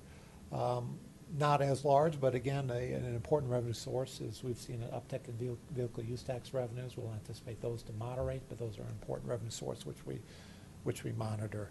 I just put in these quick graphs that will show, I think, our citizens really how dependent we, as well as really all municipalities in Colorado are as it relates to sales and use tax revenues. And what we're looking at here is, I don't know what color this is, greenish, grayish, whatever, not the purplish, but the other color. The bigger parts of the graph represent how dependent unique operations are as it relates to sales and use tax revenue funding of the operations. So our core town operations, 55 to 60% of the revenue comes from sales and use tax. And again, that is revenue generated predominantly from the Superior Marketplace. Almost all of our CIP, our capital program, as well as our open space program, is dependent upon sales and use tax revenues. Our Urban Renewal Authority, which essentially is paying back the developer for installing infrastructure within the Superior Marketplace over by Costco and Target, the roadways, the utilities. This happened in the 90s, but we're using that particular money to pay back the developer, similar to a reimbursement agreement we have with the Superior Town Center developer. The Interchange District, about half of its revenues come from sales and use tax revenues. And this is a chart I think I would encourage people to pay particular note to. This is our utility operation again. It's very atypical to have a utility operation like we have that is supported with sales and use tax revenues. Most utility operations throughout the state, throughout the country, are self-supporting. Their rate, fees, and charges will pay for the operation. When we inherited the utility operation in the year 2000, it was much more dependent upon sales and use tax revenues, and we're getting away from that dependency. I talked briefly about debt, and it's been a focus for the board to limit our outstanding debt obligation. There was an article a week or two ago in in the paper about debt. Debt is not bad. It just needs to be managed. And again, I think the board has done a great job from managing our debt. In the height of our debt, the peak point of our debt was after the issuance of the open space in 2006. We had about $71 million in debt outstanding. And at the end of this year, we'll have, with debt and other obligations, about $43 million. And that will be paid down relatively quickly with the recent refundings that we've seen. A couple of the debt issues actually will be gone within the 5-year period of time. At the end of 2018, the outstanding District 2 and District 3 debt will be gone, again supported by property tax, and about 5% then of an individual's property tax bill will go away if nothing happens with that particular debt mill levy. And then the support that we pay for the Urban Renewal Authority, which is $2 to $2.5 million a year that we're repaying the developer for putting in the public infrastructure, that will go away, planning right now after 2021. When those funds go away, those monies essentially would be available to the general fund. So it'll be a tremendous opportunity, perhaps for a couple of you, but most of you will be gone by that period in time. But again, by keeping the Superior Marketplace a viable entity, it has tremendous positive fiscal ramifications for the town. We talk about debt, and managing our debt. We do need to look at potentially new debt for a couple of projects. We talked about the town hall expansion, a little bit less than $3 million. We would look at roughly a 20-year issue, annual payments estimated at about $345,000. Again, all these payment streams have been worked into the budget. The water firming project, of that $20 million, we need probably about $10 million. Now again, that is absent if in fact we have any additional development, for example, within the Superior Town Center on top of Boulder Valley Ice or the medical office building. So again, we're trying to be conservative with our projections, but absent no new growth, we'll be looking at a $10 million debt issue. And then we're also, as it relates to completing the El Dorado Cade Park in an accelerated time period, we're looking at a short-term 2-year loan to the capital from our open space fund, and that loan will be paid back to the open space fund with interest. Minimal fee changes that our residents and utility customers will be looking at. We're looking at an innocuous increase for guests to visit our pools. It's 50% increase, but it's from $2 to $3. Again, as a reminder, our residents pay nothing to access the pools. They continue to access pools for free. Additionally, we have a hotel occupancy fee. Obviously, no hotels in town, but as you've heard from Mr. Goodson and others, potentially this could be a revenue source to help offset, cost associated with that particular product. For our utility operations, we are proposing 5% rate increases in our water and our sewer rate increases. Again, these operations are not self-sufficient. We're getting close. We realize we've done these 5% increases over the last several years, but what we're trying to do is a planned, methodical, moderate rate increase. Some would argue 5% maybe isn't moderate, but looking at some of our neighbors who have done some recent double-digit increases over the last 2 consecutive years, and by double-digit, in some particular cases, we're talking about 20 to 25% annual rate increases 2 years in a row. That by doing our 5% for 3 or 4 or 5 years, we've been able to not have that sticker shock of a 25% rate increase that we've seen with others.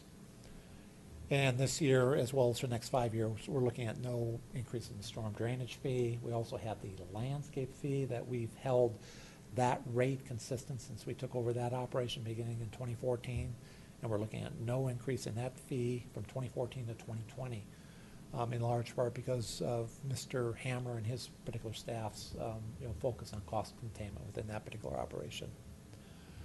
So that tries to amalgamate our $47 million, trying to identify the board's goals, how we're meeting those particular goals.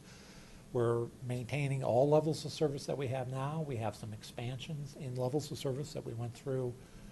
We have a pretty aggressive capital program that, for the most part, is maintaining existing assets or building what we feel are critical assets for our community. So with that, Mr. Magley, that's all I have. Okay, thank you. questions from the board? I have more of a comment. I think it's confusing sometimes for people to understand how many mills of the total tax bill are being spent in Superior Yeah. versus outside. So I think if I added them up correctly, it's about 40 mills of the 200-plus mills that are applied to our valuation, our property valuations or assessments, that come back to the town. The 7.93 for general, the 1.50 for library services.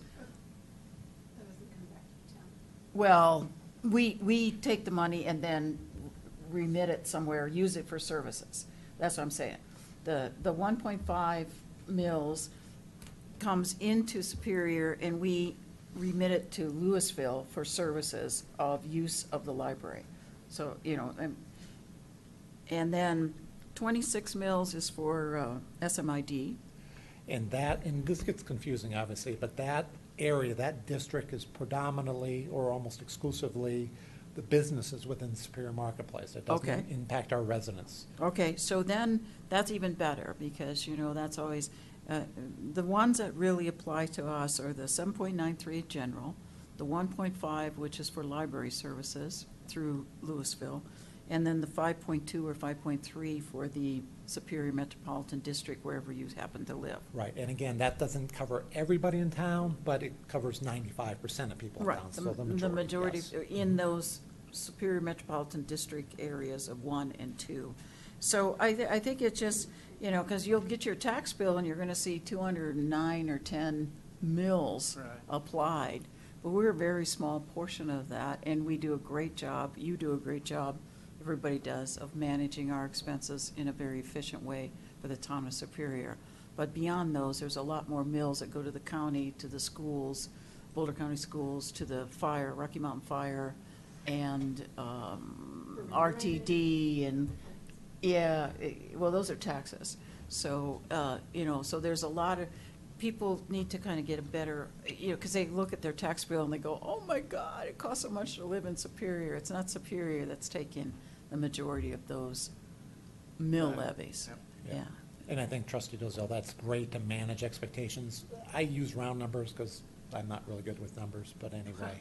Oh, God. Oh, my God. Well, this is a problem. Now Maybe you bring about this out. 15% of an individual's tax bill will come back in one way, shape, or form to the town. And as you articulated, the lion's share will go first and foremost to the school district, followed then by the county and the fire district. So we do what we can, but we've got a very, very small piece of that kind of property tax pie. Right.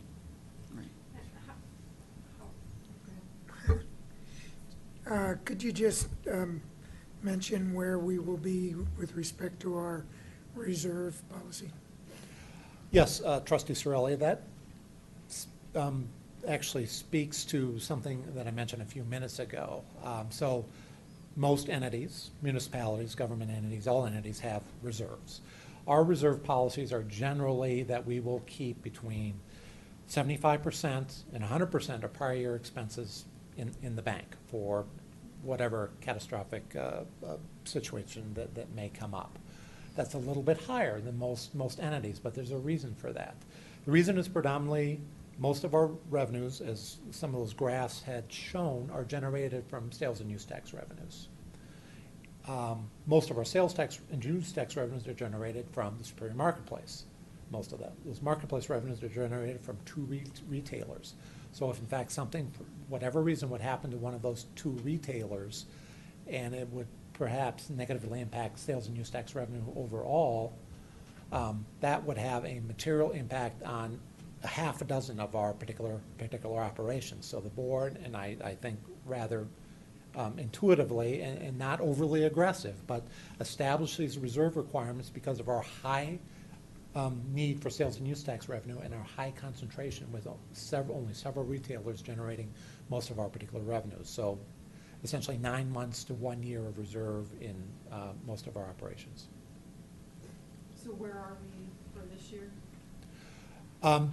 detailed document, budget document has those particular numbers. So for example, for the general fund, we're at the lower end of that, about at 75%, 75 to 80%. And usually that's where we try to keep it for most of those operations, for the utility operations as well.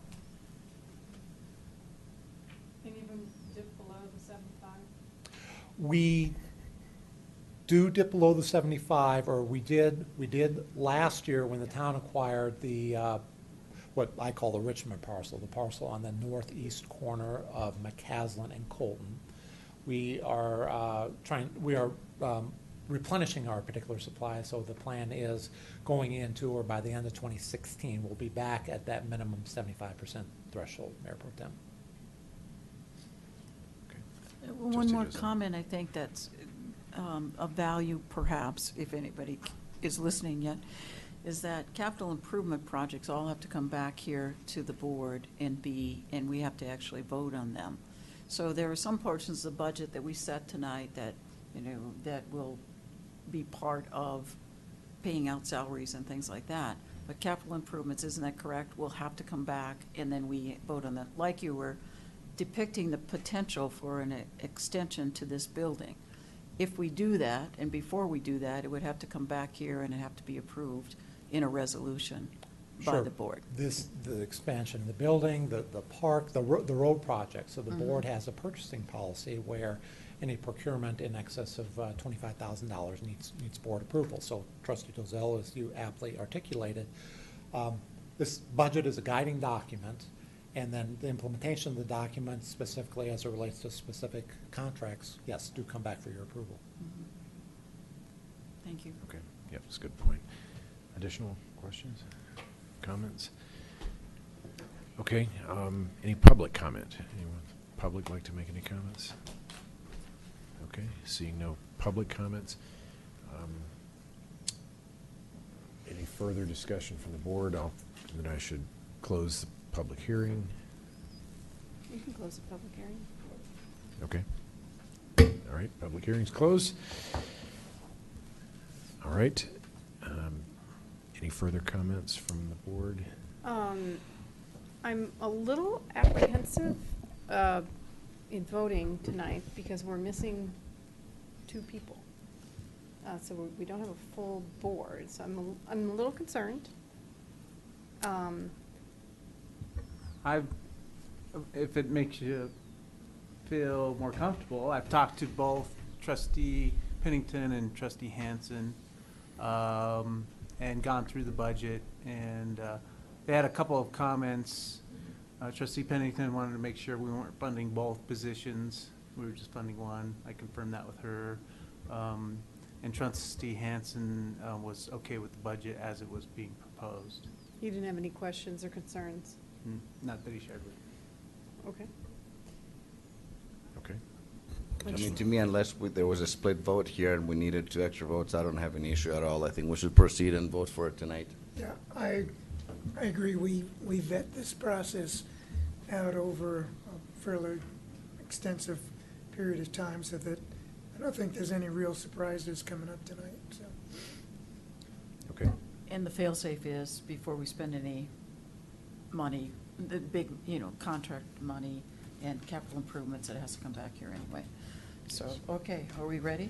Yes. Okay. About to read. I'll Go ahead. I will, because we've got a list here that Phyllis mile is long. giving me. Yeah. Okay, I'd like to make a motion on a resolution. Yes. Town of Superior Resolution Number R-49, Series 2015, a resolution of the Board of Trustees of the Town of Superior levying, okay, I can't even say that word. You try to say that. Levying general property taxes for the year 2016. Okay, motion by Trustee Dozell, second by Trustee Sorelli. And we need a roll call vote on all these, is that correct? Yeah, spending a Okay. lot of money. Williams? Yeah, yes. Gregoris? Yes. Folsom? Yes. Dozell? Yes. Sorelli? Yes. Keep going. Okay, I'd like to make a motion.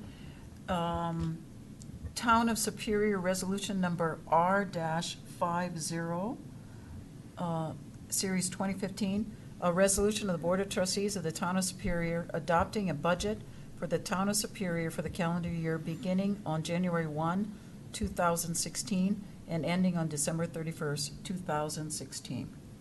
Motion by trustee Dozell, second by trustee Sorelli. Roll call Sorelli? vote. Yes. Dozell? Yes. Folsom? Yes. Gregoris? Yes. Williams? Yes?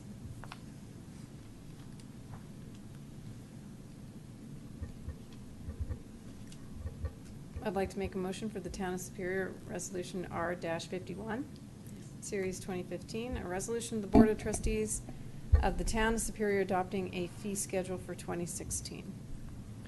Okay, motion by Mayor Pro Tem Williams, second by trustee Gregoris. Does that need a roll call? It's just a fee schedule. Yeah, let's do a roll call anyway. Okay. Gregoris? Yes. Folsom? Yes. Dozell? Yes. Sorelli? Yes. Williams? Yes.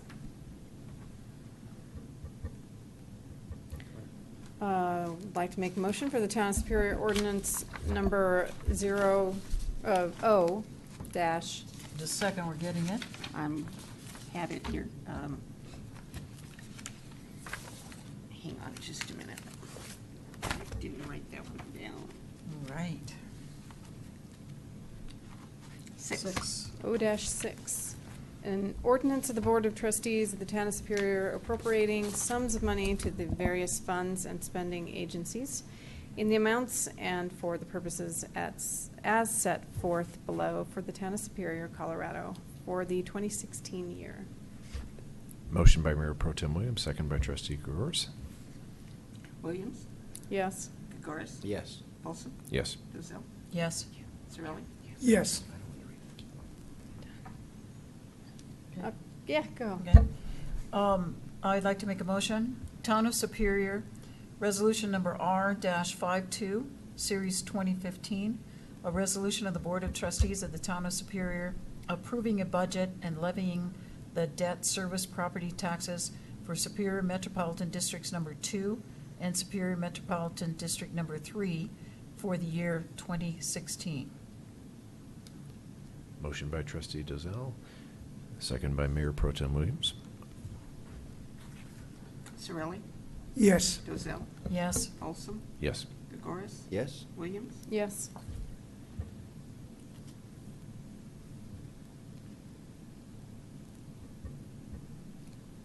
Oh, that was weird. Okay. Okay. 15, there's no 15Bs, right? It's just all going next to 15C?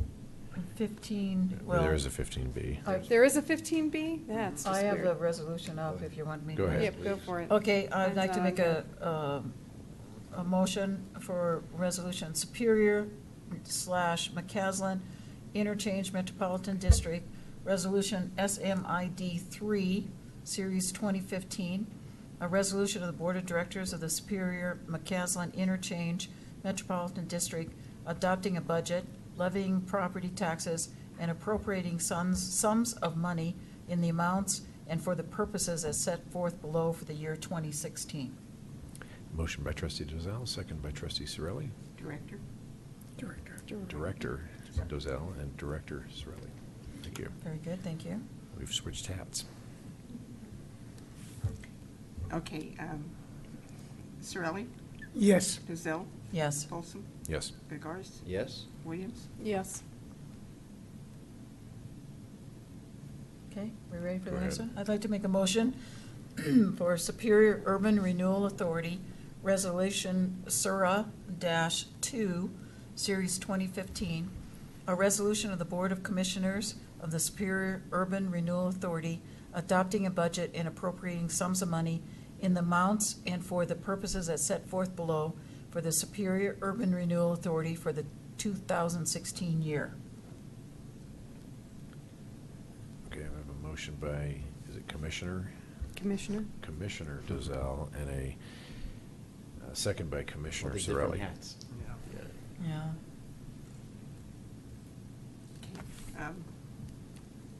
Dozell?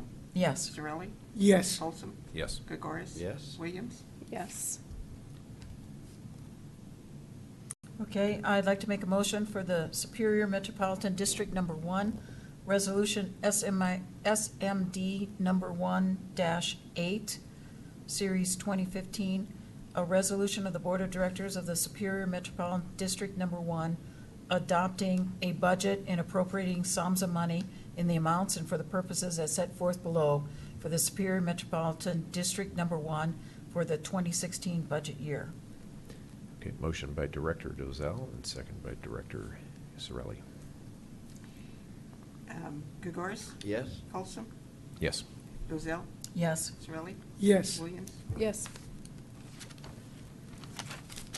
Is there one more? There's one more. Oh, I think there's more. Well, of the budget one, there's one more. Okay, last resolution or motion based on the budget discussions. Superior Metropolitan District Number 1, Resolution Number SMD Number 1-9, Series 2015, a resolution of the Board of Directors of the Superior Metropolitan District Number 1 amending Appendix A of the district's rules and regulations to increase the district's rates and fees effective January 1, 2016. Motion by Director Dozell, second by Director Sorelli. Nice job. Williams? Yes. Gregoris? Yes. Folsom? Yes. Dozell? Yes. Sorelli? Yes. Wow. Done. All right. Okay. 2016 budget, done. And we're right on time. And we're right on It's schedule. incredible. How do we Oh, do that? you're so good. How do we do it? All right, moving on to item Thank number you, guys. 16. Thank you, Paul. Thank you. Jeff. Enjoy the rest of your night. Item number 16, adoption of a resolution amending the town manager's agreement. Is there, do we read it? Or is there? Well, so the next two items, amendment to the town manager's agreement, which is the Fifth Amendment, being considered, and the amendment to the town attorney's employment agreement are based off of 2015 performance evaluations that were conducted by the board over the last month or two. Change to the Fifth Amendment to the manager's agreement is salary increase to $156,000 effective January 1, 2016. All other provisions of that agreement remain the same. And then, just quickly while I have it, for the town attorney's employment agreement, there's three changes, reflect the change of the firm's name to Hoffman, Parker, Wilson, and Carberry, which, that'll be the last changes, right, for the name? Maintain at least $2 million in professional liability insurance, and rate of compensation increase to $185 per hour effective January 1, 2016. Okay, someone like to make a motion? Actually, I just wanted to comment, for the record. Again, we have a very big item on the agenda, and we're missing two people. And so I just feel uncomfortable that, we're making huge decisions without the other two people. But that's just my thoughts. Okay. Other comments? I don't mind waiting if there isn't any reason to not wait, but I mean, have you heard? anything I'm also from good either with one of them? proceeding, yeah. Say again. Have you heard anything from Trustee Pennington or? Trustee Pennington came in last week before she left for a trip and talked to me, but her only comments, questions were about the budget. Okay. And then I talked to Trustee Hansen today, and he didn't have any specific questions about these two items. Okay. So again, to me, unless we're split to the point where should we proceed and get it over with? Well, no, I wasn't even thinking that. I was just thinking, it's a big decision, and we have, one person I maybe would have let it go, but two is. This was as a result of our executive session and discussion, and When everybody everybody was was here, but I also, I kind of in the same way, that I don't have a problem with waiting, because it doesn't take effect anyway till January 1st, and then have everybody confirm the results of that discussion. Right. In a vote, but I could proceed in whatever manner. I'd like to move ahead. I think they would have let us know. And this if is there's- based on the 2015 evaluation and review. And there is no surprise here. No. Right, there's nothing. Because we No, agreed to Yeah. it. That's not the. I mean, it's just- we If it were you, it would discussed be it, gone. not agreed to it. We discussed it. And now we're going to make the motion to, okay. Joe, Right. do you have it? Yep. I don't know the number, but I move that we approve Town of Superior Resolution Number R-53, 5-3. Series 2015, a resolution of the Board of Trustees of the Town of Superior approving a Fifth Amendment to the employment agreement with Matthew G. Magley. Who's he? Okay. A motion I second by trustee Sorelli, second by trustee Gregorus. Roll call. Sorelli? Yes. Dozell? Yes. Folsom? Yes. Gregorus? Yes? Williams? Yes.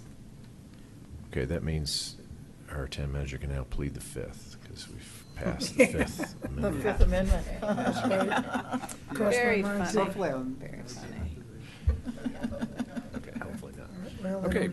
I don't have it yet. So maybe you do. Item number 17, adoption of a resolution amending the town attorney's agreement. Who would like to go? Trustee Dizelle? I'd like to make a motion, Town of Superior Resolution Number R-54, Series 2015, a resolution of the Board of Trustees of the Town of Superior approving an amendment to the agreement with Hoffman Parker Wilson Carberry PC for legal services. Motion by trustee Dizelle and second by trustee Gregorus. Folsom? Yes. Dozell? Yes. Sorelli? Yes. Gregorus? Yes? Williams? Yes. All right. That brings us to item number 18, adjournment. Anyone have anything before we close? Is it really number 18? No, we can't, it's not 10 o'clock yet. Yeah, we still have 10 minutes to kill here, so. It's actually, yeah, 10 Anyone minutes. wanna Now tell we're any supposed to jokes, adjourn or- at 9:50. Oh, okay. 9:45 it is. Okay, anything further? No, adjournment is 9:50. Yeah, We 5 got minutes, 5 5 minutes to kill. We can Okay. fill. We can chat for Space 5 to fill. All right, well, too late. You're adjourned. All right. Here?